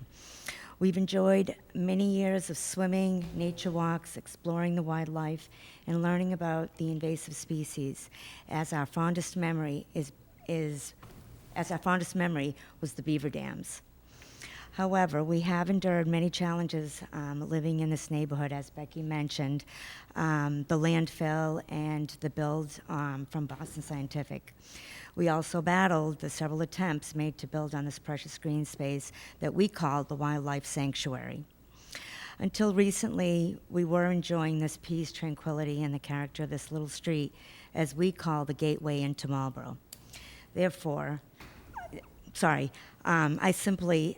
feel that this is simply not the right place for any project. Therefore, I'm opposed to the proposed zoning overlay district. I have the same concerns with those presented and in one of the signees submitted by your group. I appreciate you all taking this into consideration. Thank you. Thanks, Alda. Anyone else speaking in opposition? Again, Robert Jones. I'm from Hudson. I'm president of the Homeowners Association on Lakeshore Drive and the Lakeshore community. I'm speaking in behalf of Lakeshore Drive Association, Homeowners Association, in opposition of this project. Thank you, Robert. Anyone else speaking in opposition? Bill Dunbar, once again, 17A Lakeshore Drive. This is all about overlay district. Again, I spoke about Crowley Drive earlier. If you go down Crowley Drive, there's a beautiful 55 and over community. Next door, there's an industrial building. Next door to that, another industrial building. Now a brand new 55 and over apartment or condo complex. The overlay district is our big concern on top of the environment. What will end up being built in this site? Thank you. Thank you, Bill. Anyone else speaking in opposition? Yeah, Robert Braga, 32-year resident of Marlborough, and I'm one of the signees on that letter that Becky has, and I echo everything that's in it. This is just not the right place to build, property, something like that. That's all. Thank you. Thanks, Robert. Anyone else speaking in opposition? I promise not to speak more than 3 minutes. Edward Clancy, 106 Old Charter Road. I was a former city councilor. I represented Ward 6, which Sarsville Way would be abutting the people from Blazewood Ave. I also am on the Conservation Commission. I've been on the Conservation Commission for over 55 years. That's a lifetime. And I feel that this overlay district is not in the best interest of the city of Marlborough for this location. You know, we do have a need for housing. We are addressing it. We have an awful lot of projects that are in the queue. And my feeling is that if we can protect a parcel of property that will protect our lake, which is an amenity to the city of Marlborough, this would be in the best interest of the city of Marlborough to not have this overlay district in this area. And as I said, I've been a lifer in Marlborough. And one of the residents just alluded to the fact that they used to live downwind from the landfill. Well, the landfill was burned at one time, then it was a open-faced landfill, and then it's finally capped. They finally received some form of amenity in life so that their property values would be increased. So I feel that this would devalue their property. Thank you very much. Thank you, Mr. Clancy. Anyone else speaking in opposition? Anyone else speaking in opposition? Anyone else speaking in opposition? Hearing none, I close that portion of the public hearing. Questions from the city councilors. Councilor Navin. Thank you very much, Mr. President. A lot of excellent questions and well-informed questions have been asked tonight, so I will try to stay away from those and just ask the proponent that you come prepared as we come to urban, because we're going to have quite a few of these questions we'd like to have answers to. In the presentation, there's a concept drawing of a limited industrial building that you provided. Is that, thank you, Mr. Clerk, that concept that you put forward, is that showing the maximum use that could possibly be built as right or by right? Yes, that was the intent. Okay, so this is the maximum that could be done for paving and a building size by square footage. Okay. This land was purchased by Boston Scientific in 2005, is that correct? Yes. It is. Okay, and thank you for bringing someone from Boston Scientific here. Off the top of your head, and I don't want to hold you to it, but I am curious to know what kind of interest you've received. Obviously, there's a developer that is interested in purchasing this land. Do you receive quite a bit of interest in this parcel since you have purchased it? Simply the last 3. That have been, okay. And does Boston Scientific have any interest in doing any sort of expansion or development in this area? Obviously, you're considering selling it, but if it does not go through, is this an area in which you would be looking to do any building? Okay. Oftentimes we talk about, when we talk about zoning and we talk about things that can be built, we talk about, well, it could be this or it could be something nicer, and I've got to hand it to you. It is a beautiful looking project, but sometimes that can be a false choice because it could also be what it is now. And so I just ask them, everyone to consider that as well as we start to talk about this. Site prep, no blasting, which is something that is great to hear. Does the initial geotech show any sort of other activities that will need to be done that you already know of, such as hole ramming or other kind of ways to get through some of the top of bedrock that you guys are looking at? As we said before, this is just a conceptual plan right now. We do have engineers that will be looking at that throughout the course of design, studying that and providing all of that information in the site plan application and building plans. Thank you. Is it similar on the, as we start to talk about the water, and I know there are plans to make sure that the water retention is kept on site. Do you know what kind of storm, level storm that you'd be required to plan for? Is that something that will have to be developed as well as you go through this process? That also needs to be developed. It will be studied throughout all of our required studies for the project. Okay. And I know we're here to talk about zoning tonight, and I appreciate the fact that you guys are going to want to sit here and have this conversation. I think you can understand from the council's point of view as we consider a zoning change, knowing that this is specifically just to allow a 300-unit residential development. We obviously want to know as much as possible about the environmental impact and the traffic impact and the impacts on schools as we consider the zoning, because if we don't want to see a residential unit, the time to, have this discussion is in the zoning, not, certainly during, after the by right has been amended, and to have that. So I would ask that as much information as possible as you guys come before urban, it would be very helpful to have. And the last piece is, obviously on the other environmental stuff we're going to be talking about, the lake has undergone quite a bit, over the past few years, and the leakage and the capping that we had to do on the landfill that, caused quite a bit of impact on the lake is also something that is, on residents' minds. So I would just ask that you guys really talk about how you're going to be able to protect the lake and how you feel that it can, because obviously the current way that the landscape is held is certainly, a way in that we're able to protect it. So I would just ask that you consider that as we get to urban. Understood, and we do hear your concerns, and we do plan to address them. Thank you. Thank you. Thank you, Council Navin. I'll remind the councilors, please speak well into the microphone so the audience can hear you. Council Orem. I think they'll be able to hear me, Mr. President. My voice for some reason travels, but anyways, first and foremost, I'm an at-large councilor, but I also was a Ward 6 councilor for 12 years. And I actually live a street off Fort Meadow. So you can see I experience what many of these residents experience. A beautiful lake, we got bald eagles now, wildlife is getting better and better, and Marlborough's been improving things such as the landfill. But the first thing I wanted to note, and I know Boston Scientific, thank you for being a good neighbor, because you are a neighbor. You're around residential areas.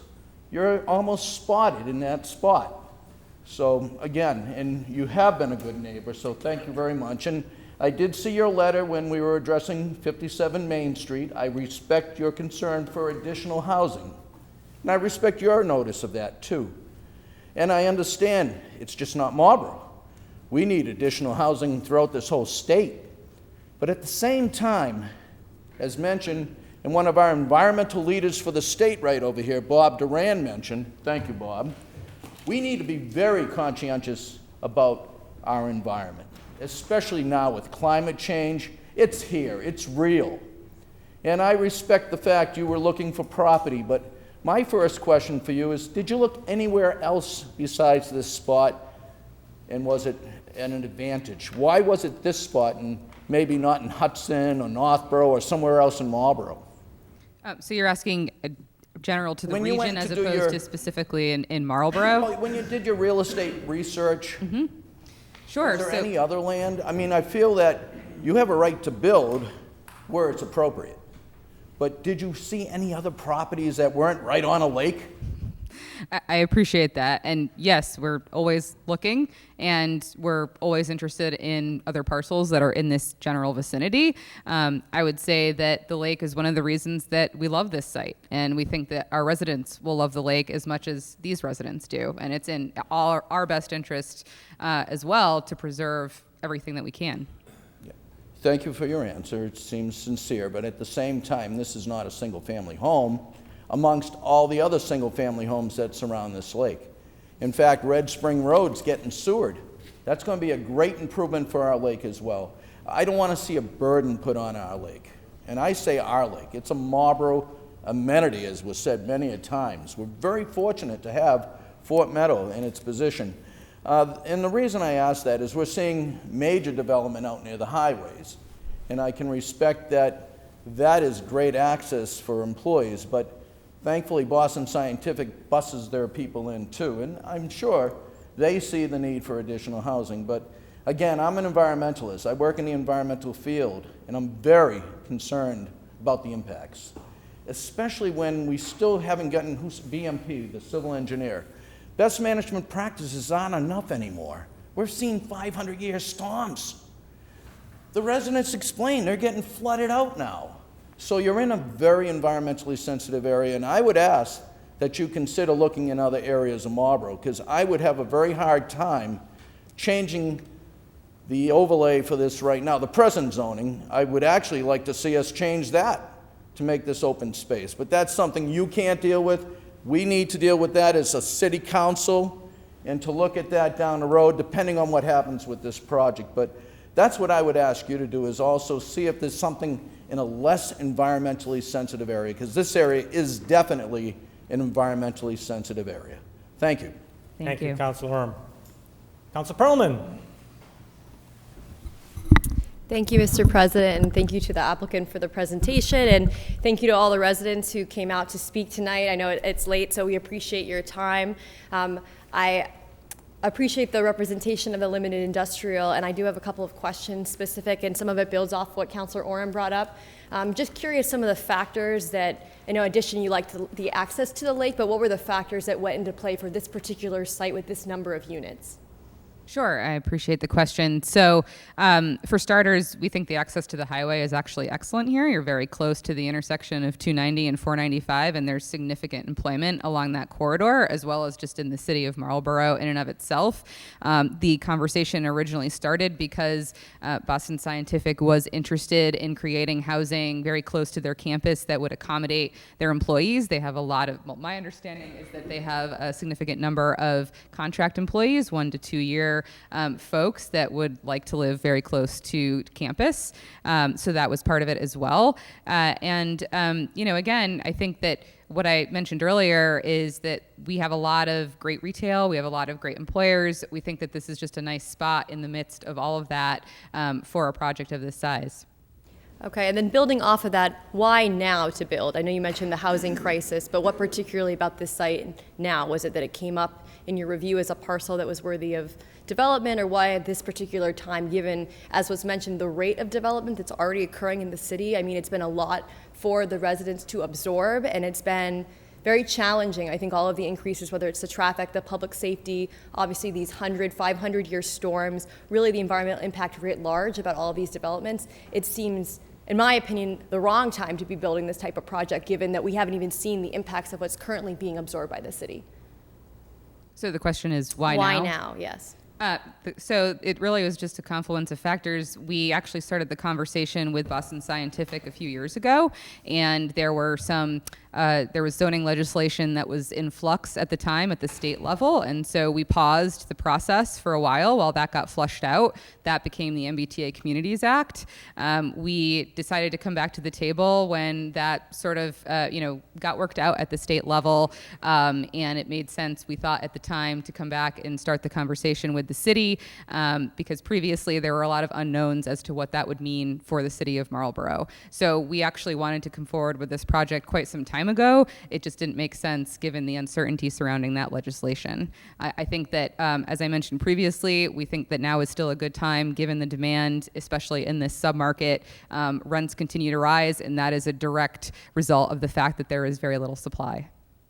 I can appreciate that, and given that I'm likely the demographic of people that would be moving into a place like this as a young professional, I don't think that this would be something that would make sense in this area. I mean, I know it has highway access, and fortunately there is parking, but I do think that the density piece is a real issue in our entire city, so I would question that with the market rate that you've described.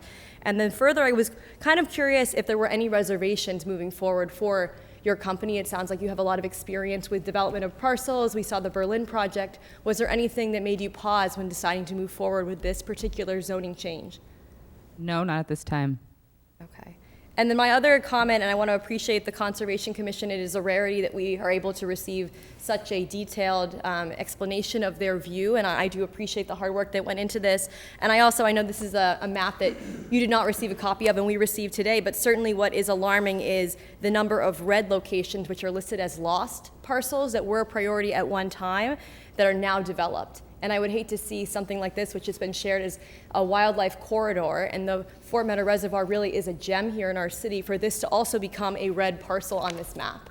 And certainly the number of protected parcels continues to increase, but not at a rate that I would think is appropriate at this time. So I would really take that pause that this is something that the Conservation Commission has been looking at. Certainly we haven't had the open space plan come forward for this to be to your attention, but that really should be a concern because it really would impact the entire area, and all of that wildlife will go somewhere, right? It doesn't just disappear. We have seen that with some of the other projects moving forward, that it does disperse, and it really causes a detrimental impact on the entire neighborhood. And having these cold water streams and being very unique in the Commonwealth is also a concern.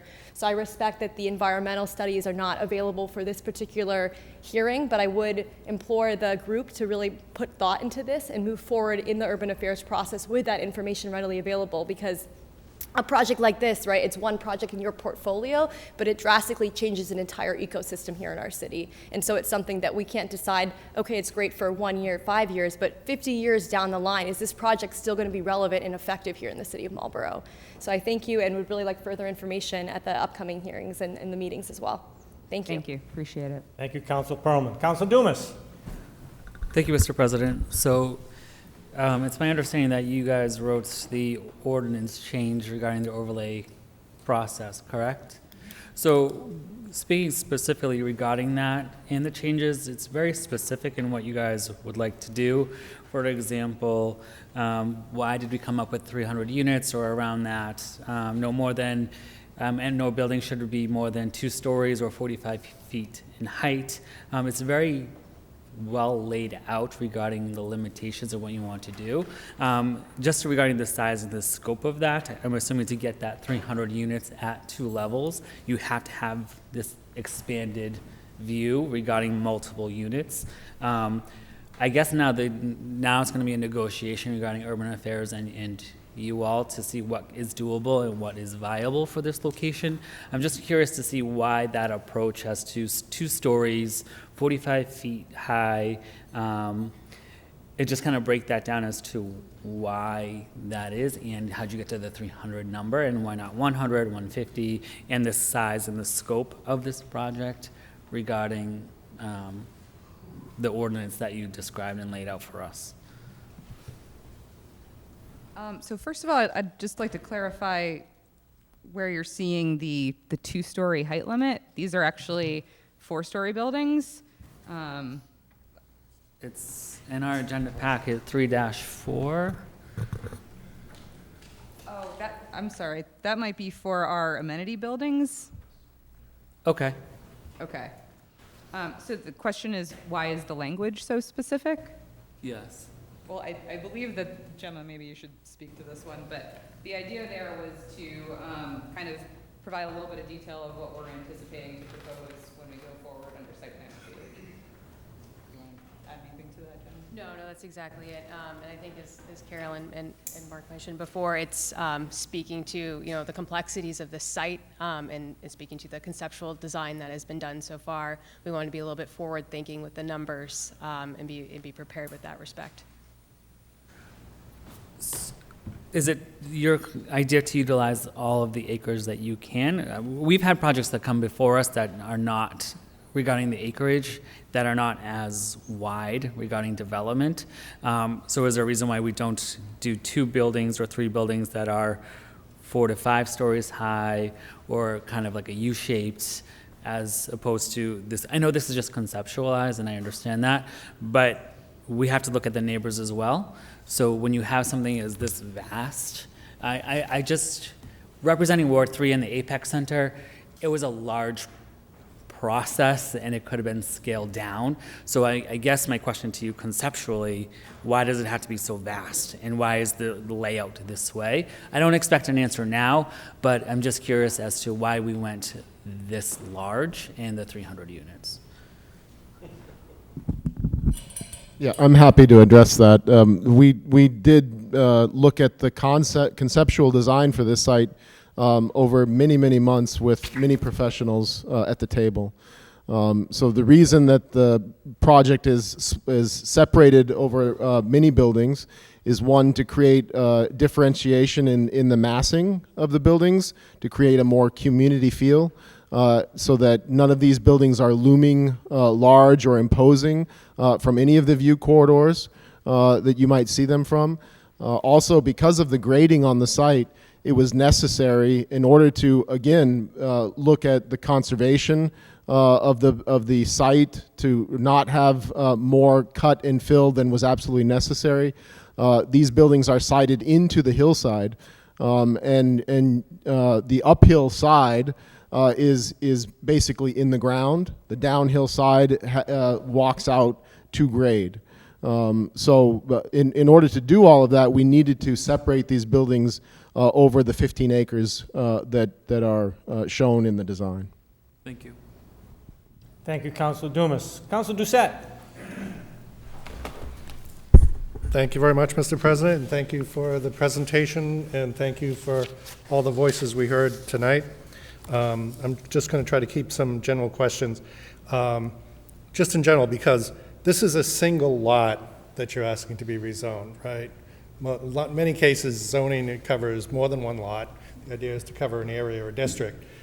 You know, going for one lot's like a postage stamp zoning, which I believe puts you at a higher standard as measuring how you affect the community with that. And having said that, I'll listen to what the community says as well. Why apartments and not condos? We have lots of apartments being built. There's not many condos being built. So what's... Sure. Well, for starters, we don't build condos, so I can't necessarily speak to that, but I will just say that I think right now condo development is a bit stymied given the cost of home ownership, and people are finding it very hard to come up with the down payment that's required, as well as making the payments given interest rates today. So the cost of home ownership in Massachusetts itself has increased over 40% in the last year, and that's one of the reasons that apartments are so in need right now. Okay. One other question, because you talked about how this property is going to be hidden from the street and 85, but these people will not have a lake view, right, from where they are? Not necessarily. They may at the upper level units that face that if direction. They're lucky. Yeah. Well, it just you made a comment about them that the people who lived here it would be nice for them to live near the lake. They can't get to it. No, the access road that goes down to the road is going to be blocked off, so they could walk it, and then they'd have to cross 85, get to the Bolton Tavern or something. But they're not necessarily close enough to the lake to get its amenities. I think that they would use it as an amenity just the way that other residents in the city use it as. But an it could be amenity. anywhere in Marlborough in that case. It's not necessarily. Okay, Fair. that's yeah. But I like the overall design and the layout, what you're trying to do, but yeah, I'm not necessarily convinced that this is the right place for it, so, but thank you. Thank you. Thank you, Councilor Doucette. Hold off on Councilor Roby. Any other councilors? Councilor Roby.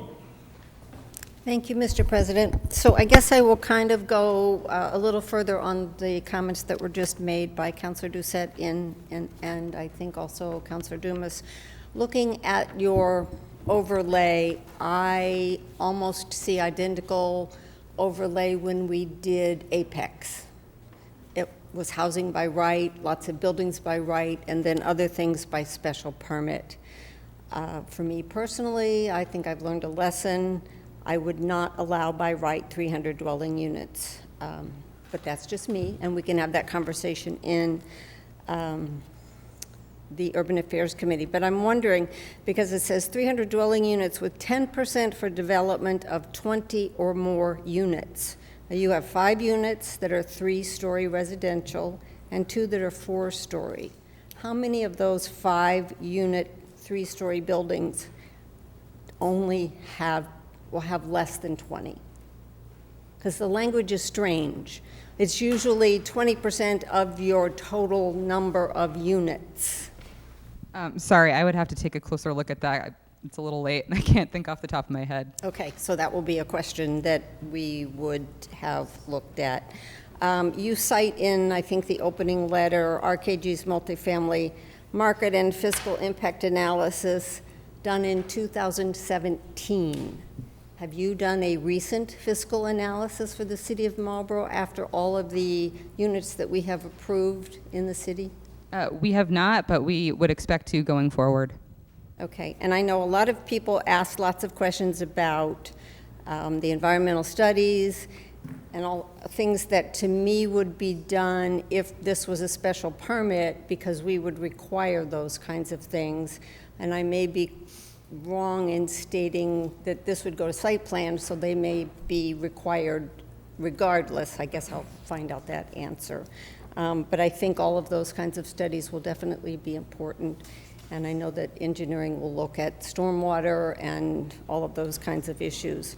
I will also make sure that this gets referred to the solicitor because it's been an issue, and I guess I disagree with his rulings when the legislature changed the number required for special permits. This is a rezoning, and to me, this doesn't fit the criteria, but we'll find out from the solicitor's point of view whether it does. This is an overlay, so the underlying is LI, and my concern with any kind of overlay is that this looks like a wonderful project, but this might not necessarily be what's built. There's no guarantee. We like to trust that they do it, but especially by right, we don't know for sure. It is zoned LI. Boston Scientific currently owns it, and Boston Scientific could sell it to somebody who wanted to build a limited industrial. Ms. Ellen is wrong. The city can't stop them if that's what they choose to do if we don't approve this overlay. My hope would be what's been suggested, that we could have the conversation about buying the property. I took a look at the assessed value. It's $523,000. Maybe we can have a conversation at some point. This is in Urban Affairs. The Planning Board, I believe, has their public hearing set for their next meeting, which is Monday. Once they have their public hearing and we get their review and their input, I will schedule an Urban Affairs Committee meeting. We've got a lot on our plate, so I don't know how soon it will be, but we will get started. Thank you. Thank you. Thank you, Councilor Willoughby. So this is a zoning change, so it's on a 90-day clock, so 90 days from today is when a decision needs to be made by the City Council. And there is no extending a zoning change request. Any other questions from the City Councilors? Questions from the City Councilors? Questions from the City Councilors? Hearing none, I close that portion of the public hearing and the entire public hearing, and this is in Urban Affairs. We will take a 5-minute recess to clear the chambers for those that want to take off and councilors that need to stretch.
Agenda item number 4. That was me. That's you. Communication from the mayor regarding notification of a temporary appointment pursuant to Mass General Law, Chapter 41, Section 61A of Theodore L. Scott as interim commissioner of the Department of Public Works, effective August 22nd, 2023, for a 60-day term. Councilor Dumas. Thank you, Mr. President. Accept and place on file. Motion made and seconded to accept and place on file the communication. Any discussion on the motion? Seeing none, all those in favor? Opposed? It is filed 11-0. Congratulations, Mr. Scott. Agenda item number 5.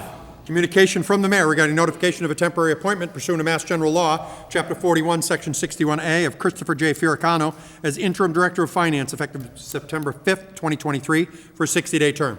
Councilor Dumas. Thank you, Mr. President. Motion to accept and place on file as well. Motion made and seconded to accept and place on file the communication. Any discussion on the motion? Seeing none, all those in favor? Opposed? The communication is filed 11-0. Mr. Fioricano was smarter. He's not here tonight. Agenda item number 6. Communication from the mayor regarding certification of free cash in the amount of $12,003,558. In addition, a transfer request from the undesignated fund free cash to OPEB Trust and undesignated stabilization in the amount of $1,200,355.80 each, pursuant to the financial policies of the city. Councilor Irish. Thank you, Mr. President. Well, very good news of that amount for the free cash. I would like to make 2 motions this evening. One, motion to approve the transfer in the amount of $1,200,355.80 from free cash to OPEB Trust, and also a motion to approve a transfer in the amount of $1,200,355.80 from free cash to stabilization fund, please. Motion made and seconded to make 2 transfers, both of $1,200,355.80. One's going to stabilization, the other's going to OPEB. Is there any discussion on the motion? Seeing none, all those in favor? Opposed? Both transfers are approved, 11-0. Agenda item number 7. Communication from the mayor regarding transfer request in the amount of $4,925,000 from undesignated fund free cash to public safety equipment for public safety communication upgrades. Councilor Irish. Thank you, Mr. President. Motion to refer to the Finance Committee, please. Motion made and seconded to refer to the Finance Committee. Any discussion on the motion? Seeing none, all those in favor? Opposed? It's going to Finance, 11-0. Agenda item number 8. Communication from the mayor regarding proposed easement for a parcel of land at South Bolton and Main Street, map 70, parcel 126, in addition to a gift acceptance from the Marlborough Historical Society. Councilor Landers. Thank you, Mr. President. I'm on the board of trustees at the Historical Society, so I have to excuse myself from this. Let the record reflect that Councilor Landers will not be participating in this particular item. Councilor Perlman. Thank you, Mr. President. Move to refer this to the Legislative and Legal Affairs Committee. Motion made and seconded to refer to the Legislative and Legal Affairs Committee. Any discussion on the motion? Seeing none, all those in favor? Opposed? It's going to L&L, 10-0 with 1 not participating. Agenda item number 9. Application from Barlow Signs on behalf of Kennedy's Restaurant and Market for installation of a freestanding EMC sign at 247 Maple Street. Councilor Roby. Thank you, Mr. President. Move to refer this to Urban Affairs and to set a public hearing for October 23rd. Motion made and seconded to refer this item to Urban Affairs and will set a public hearing for October 23rd. Any discussion on the motion? Seeing none, all those in favor? Opposed? This is going to Urban Affairs with a public hearing of October 23rd. Vote is 11-0. Agenda item number 10. Communication from Attorney Brian Falk on behalf, I don't even know what's on behalf of, I'm sorry, on behalf of New England LLC regarding proposed zoning amendment to Chapter 650 zoning to amend Section 22, the Retirement Community Overlay District, to include map 39, parcel 5, and 26B, located off Robin Hill Street, currently located in the LI District, to accommodate an over 55 community combining both townhouse and multifamily components for new condominium ownership neighborhood. Councilor Roby. Thank you, Mr. President. Move to refer this to Urban Affairs and the Planning Board, set a public hearing for October 23rd, and to advertise. Motion's been made and seconded to refer to the Urban Affairs Committee. The Planning Board will set a public hearing for October 23rd and advertise. Any discussion on the motion? Seeing none, all those in favor? Opposed? It's going to Urban, the Planning Board, with a public hearing on October 23rd and advertised. Vote is 11-0. Agenda item 11. Application for a special permit from Attorney Brian Falk on behalf of Somar Landscape, Inc. to construct and operate a landscaper's yard at the Airport Industrial Park, 59 Airport Boulevard, Unit 16. Councilor Roby. Thank you, Mr. President. Move to refer this to Urban Affairs and set a public hearing for October 2nd. Motion made and seconded to refer to the Urban Affairs Committee. We'll set a public hearing for October 2nd, again, October 2nd, and advertise. So going to Urban, public hearing October 2nd, and to advertise. Any discussion on the motion? Seeing none, all those in favor? Opposed? This is going to Urban Affairs with a public hearing on October 2nd, and advertised. Vote is 11-0. Agenda item number 12. Minutes of boards, commissions, and committees. Mr. President? Councilor Doucette. Thank you very much, Mr. President. Motion to accept and place on file minutes of the boards, commissions, and committees. Motion made and seconded to accept and place on file all the minutes. Any discussion on the motion? Seeing none, all those in favor? Opposed? The minutes are filed, 11-0. Agenda item 13. Claims. Councilor Pearlman. Thank you, Mr. President. Move to refer the claims to the legal department. Motion made and seconded to refer the claims to the legal department. Any discussion on the motion?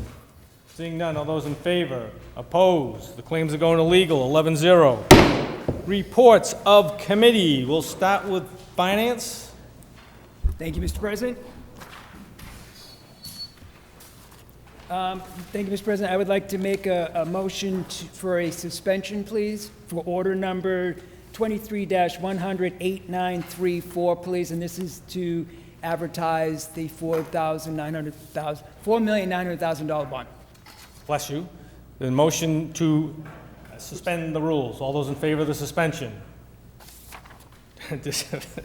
Not in favor. The suspension is approved, 11-0. Councilor Irish. Thank you, Mr. President. Motion to advertise order number 23-100-8934 for the capital bond request in the amount of $4,925,000, please. Motion made and second to advertise the bond for the public safety equipment in the amount of $4,925,000. Any discussion on the motion? Seeing none, all those in favor? Opposed? The bond will be advertised. Vote is 11-0. Public service will go next. Thank you, Mr. President. Public Service Committee met on September 6th. We took up one item, order number 23-100-8940. That was a petition from Mass Electric and Verizon to install two new jointly poles, 22-25, 22-6 on Forest Street, approximately 1,500 feet east of the center line of the intersection of Forest Street and Sandini to serve a new building at 201 Forest Street. By the way, that new building is part of the charter school complex there. I received the communications from City Engineer DePercio dated September 1st stating he was without issue to the petition of Mass Electric and Verizon, subject to the Department of Public Works Engineering Division standard conditions. That's always something that we work with the engineering department on. So as long as the conditions are fine. So on a motion by Councilor Irish, second by the Chair, the Public Service Committee recommended approval of the petition from Mass Electric and Verizon to install the two jointly owned poles. The vote was 3-0. That's the end of my report, Mr. President. Thank you, Councilor Landers. Councilor Roby. Thank you, Mr. President. The Urban Affairs Committee met on Monday, September 6th. We took up two orders. I'm going to take them backwards from the report.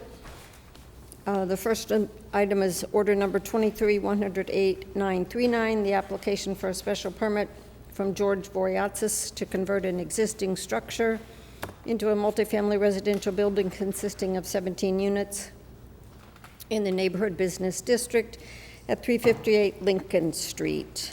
Present for the applicant were attorney Brian Falk and Mr. Voriatsis. The chair read through the manager's comments.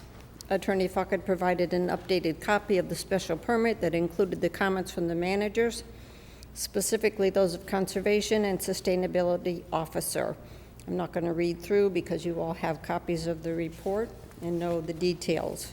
Councilors were supportive of this project and excited about its impact on Lincoln Street. Questions were asked about traffic impact during construction, and we're told the parking lot would be used to stage, and there would be no need to open Lincoln Street for any utility connections, so there should be minimal impact during construction. Councilor Doucette moved to approve the draft special permit with the amendments offered by the managers. The motion was seconded and carried 5-0. I would like to ask for a suspension to have the draft special permit as amended referred to the solicitor to be put in proper form. Chair has asked for suspension of the rules. All those in favor of the suspension? Opposed? The suspension carries 11-0. Councilor Roby. Move to refer this to the solicitor to be put in proper form, hopefully for next Monday's agenda, if not for the following agenda. Motion made and second to send this item to the solicitor, put in proper form for our next meeting. Any discussion on the motion? You're fast on the trigger.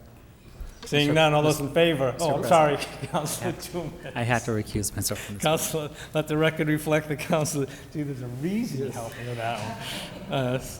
Councilor Dumas is recusing himself from participating in this item. Yes, sir. On the motion to send to the solicitor, all those in favor? Opposed? It's going to the solicitor 10-0 with one recuse. Councilor Roby. The second item on the agenda is order number 23-100-8826, application for a special permit from Rick Marino, trustee on behalf of Marco Realty Trust to expand a pre-existing non-conforming use pursuant to City Code Chapter 650 Zoning 12B in the Marlborough Village District at 1315 Mechanic Street. The chair welcomed property owner Rick Marino and his attorney David Click and engineer David Marquident. The chair again read through the comments from the managers. The petitioners had information. They had copies. The First Amendment was from the building commissioner. And as part of this, again, I'm not going to read through the details that they had. The chair read through the special permit suggesting additional language be added, that there would be no sale of cars on the site, there would be no operation on the site on Sunday, and there would be no outdoor storage on the site.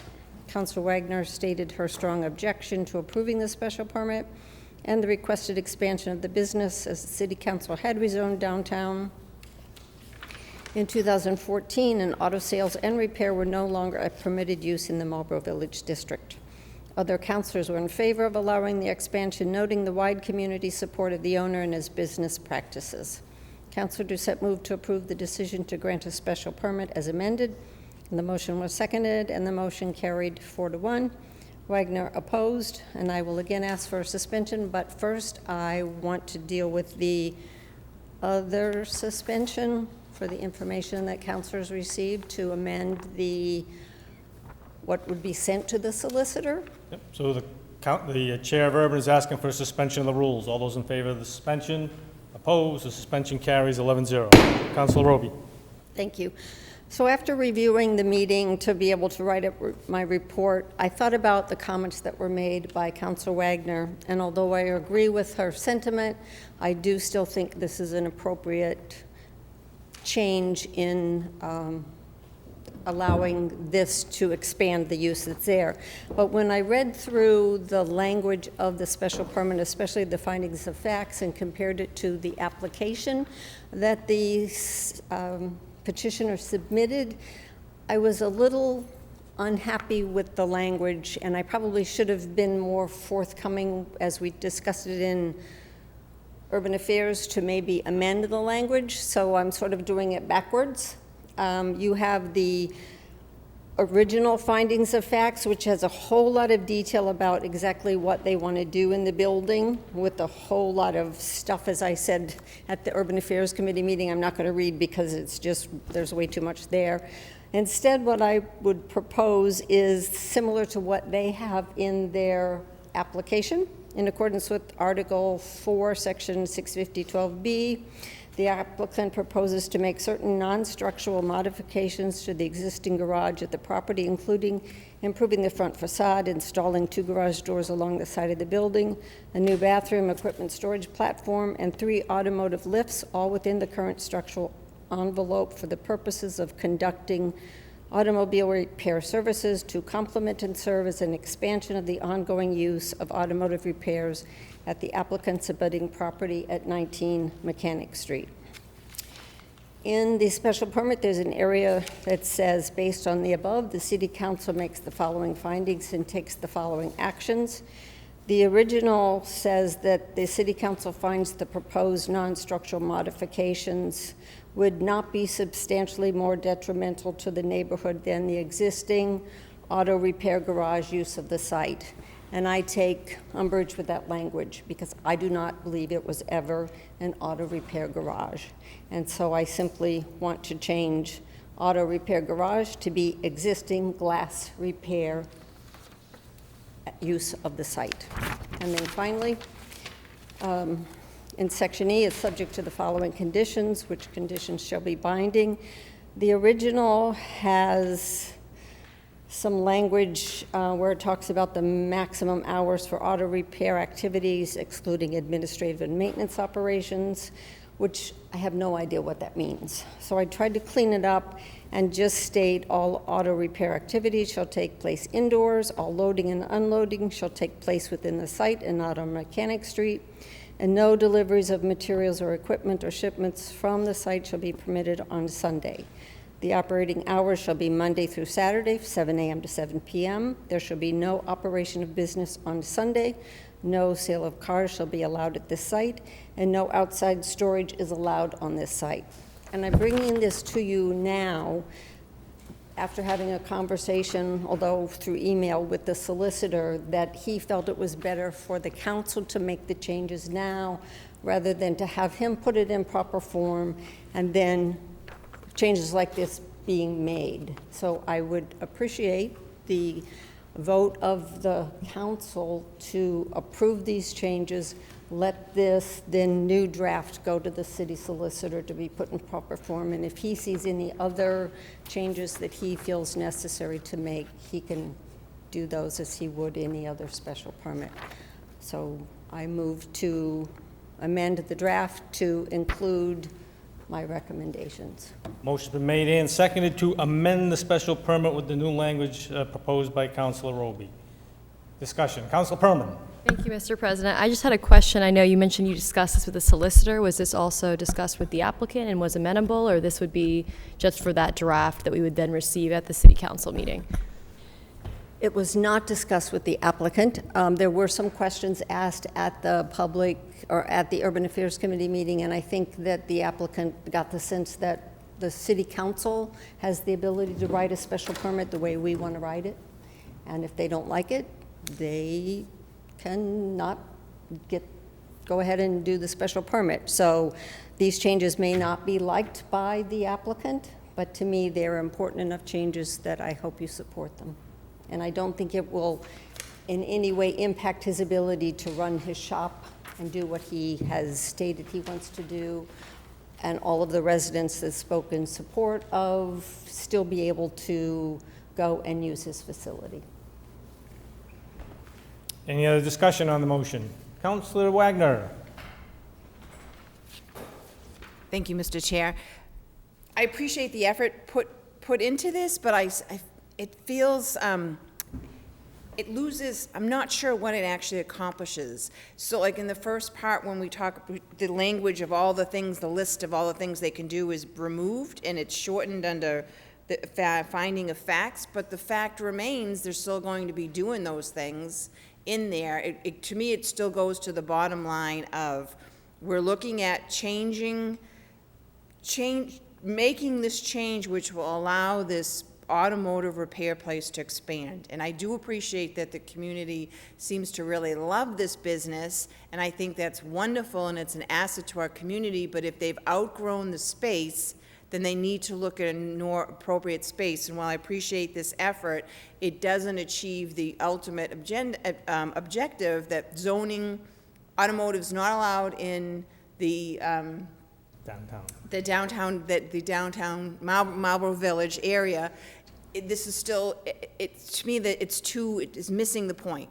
So I would oppose this, but because I ultimately oppose the project, and I don't see how these changes are going to really have a positive impact on what the actual problem is. The glass place was glass repair. This is now going to have 3 lifts. It's a for real automotive expansion. It's very different, and it doesn't, in my opinion, fall into pre-existing condition. We're expanding an automotive business which this body has collectively decided should not exist in Marlborough Village District. Thank you. Thank you, Councilor Wagner. Any other discussion from the councilors? Seeing, Councilor Doucette. Thank you very much, Mr. President, and to all respect for my associate to the right. I think that, it is true as far as that we set up the role to not allow automotive downtown. But we are also the ones that can provide the exception. And I think that, the work that these guys are doing, and, if that building is not going to be used for automotive repair, it seems to have been going through a lot of different businesses anyway. So I think it's going to get more traction if it is the extension of the auto repair versus the new business that went in. So, but we'll see how the vote goes. Thank you, Councilor Doucette. Anyone else? Any other discussion on the motion to amend the special permit with the language that's before you, presented by Councilor Roby? All those in favor? All those opposed? It is approved 10-1. Councilor Roby.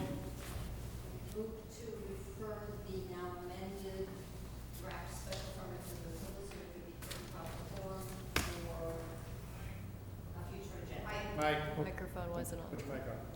Sorry, I turned it off. Move to refer this to the solicitor, the revised draft special permit, refer to the solicitor to be put in proper form for a future agenda. Motion made and seconded to send to the solicitor the amended language in the special permit to get on our next agenda. Any discussion on the motion? Seeing none, all those in favor? Opposed? It's going to the solicitor 11-0. Any other reports of committee? Councilor Irish? President, just quickly, public service announcement. Finance Committee will be meeting on September 14th, 2023 at 6:30 p.m. Thank you. Any other reports of committees? Seeing none. Councilor Dumas? Yes? Motion to adjourn. You want to report? You can report something. Motion to adjourn, please. Motion made and seconded to adjourn. All those in favor? Opposed? We are adjourned at 10:25. Thank you, everyone.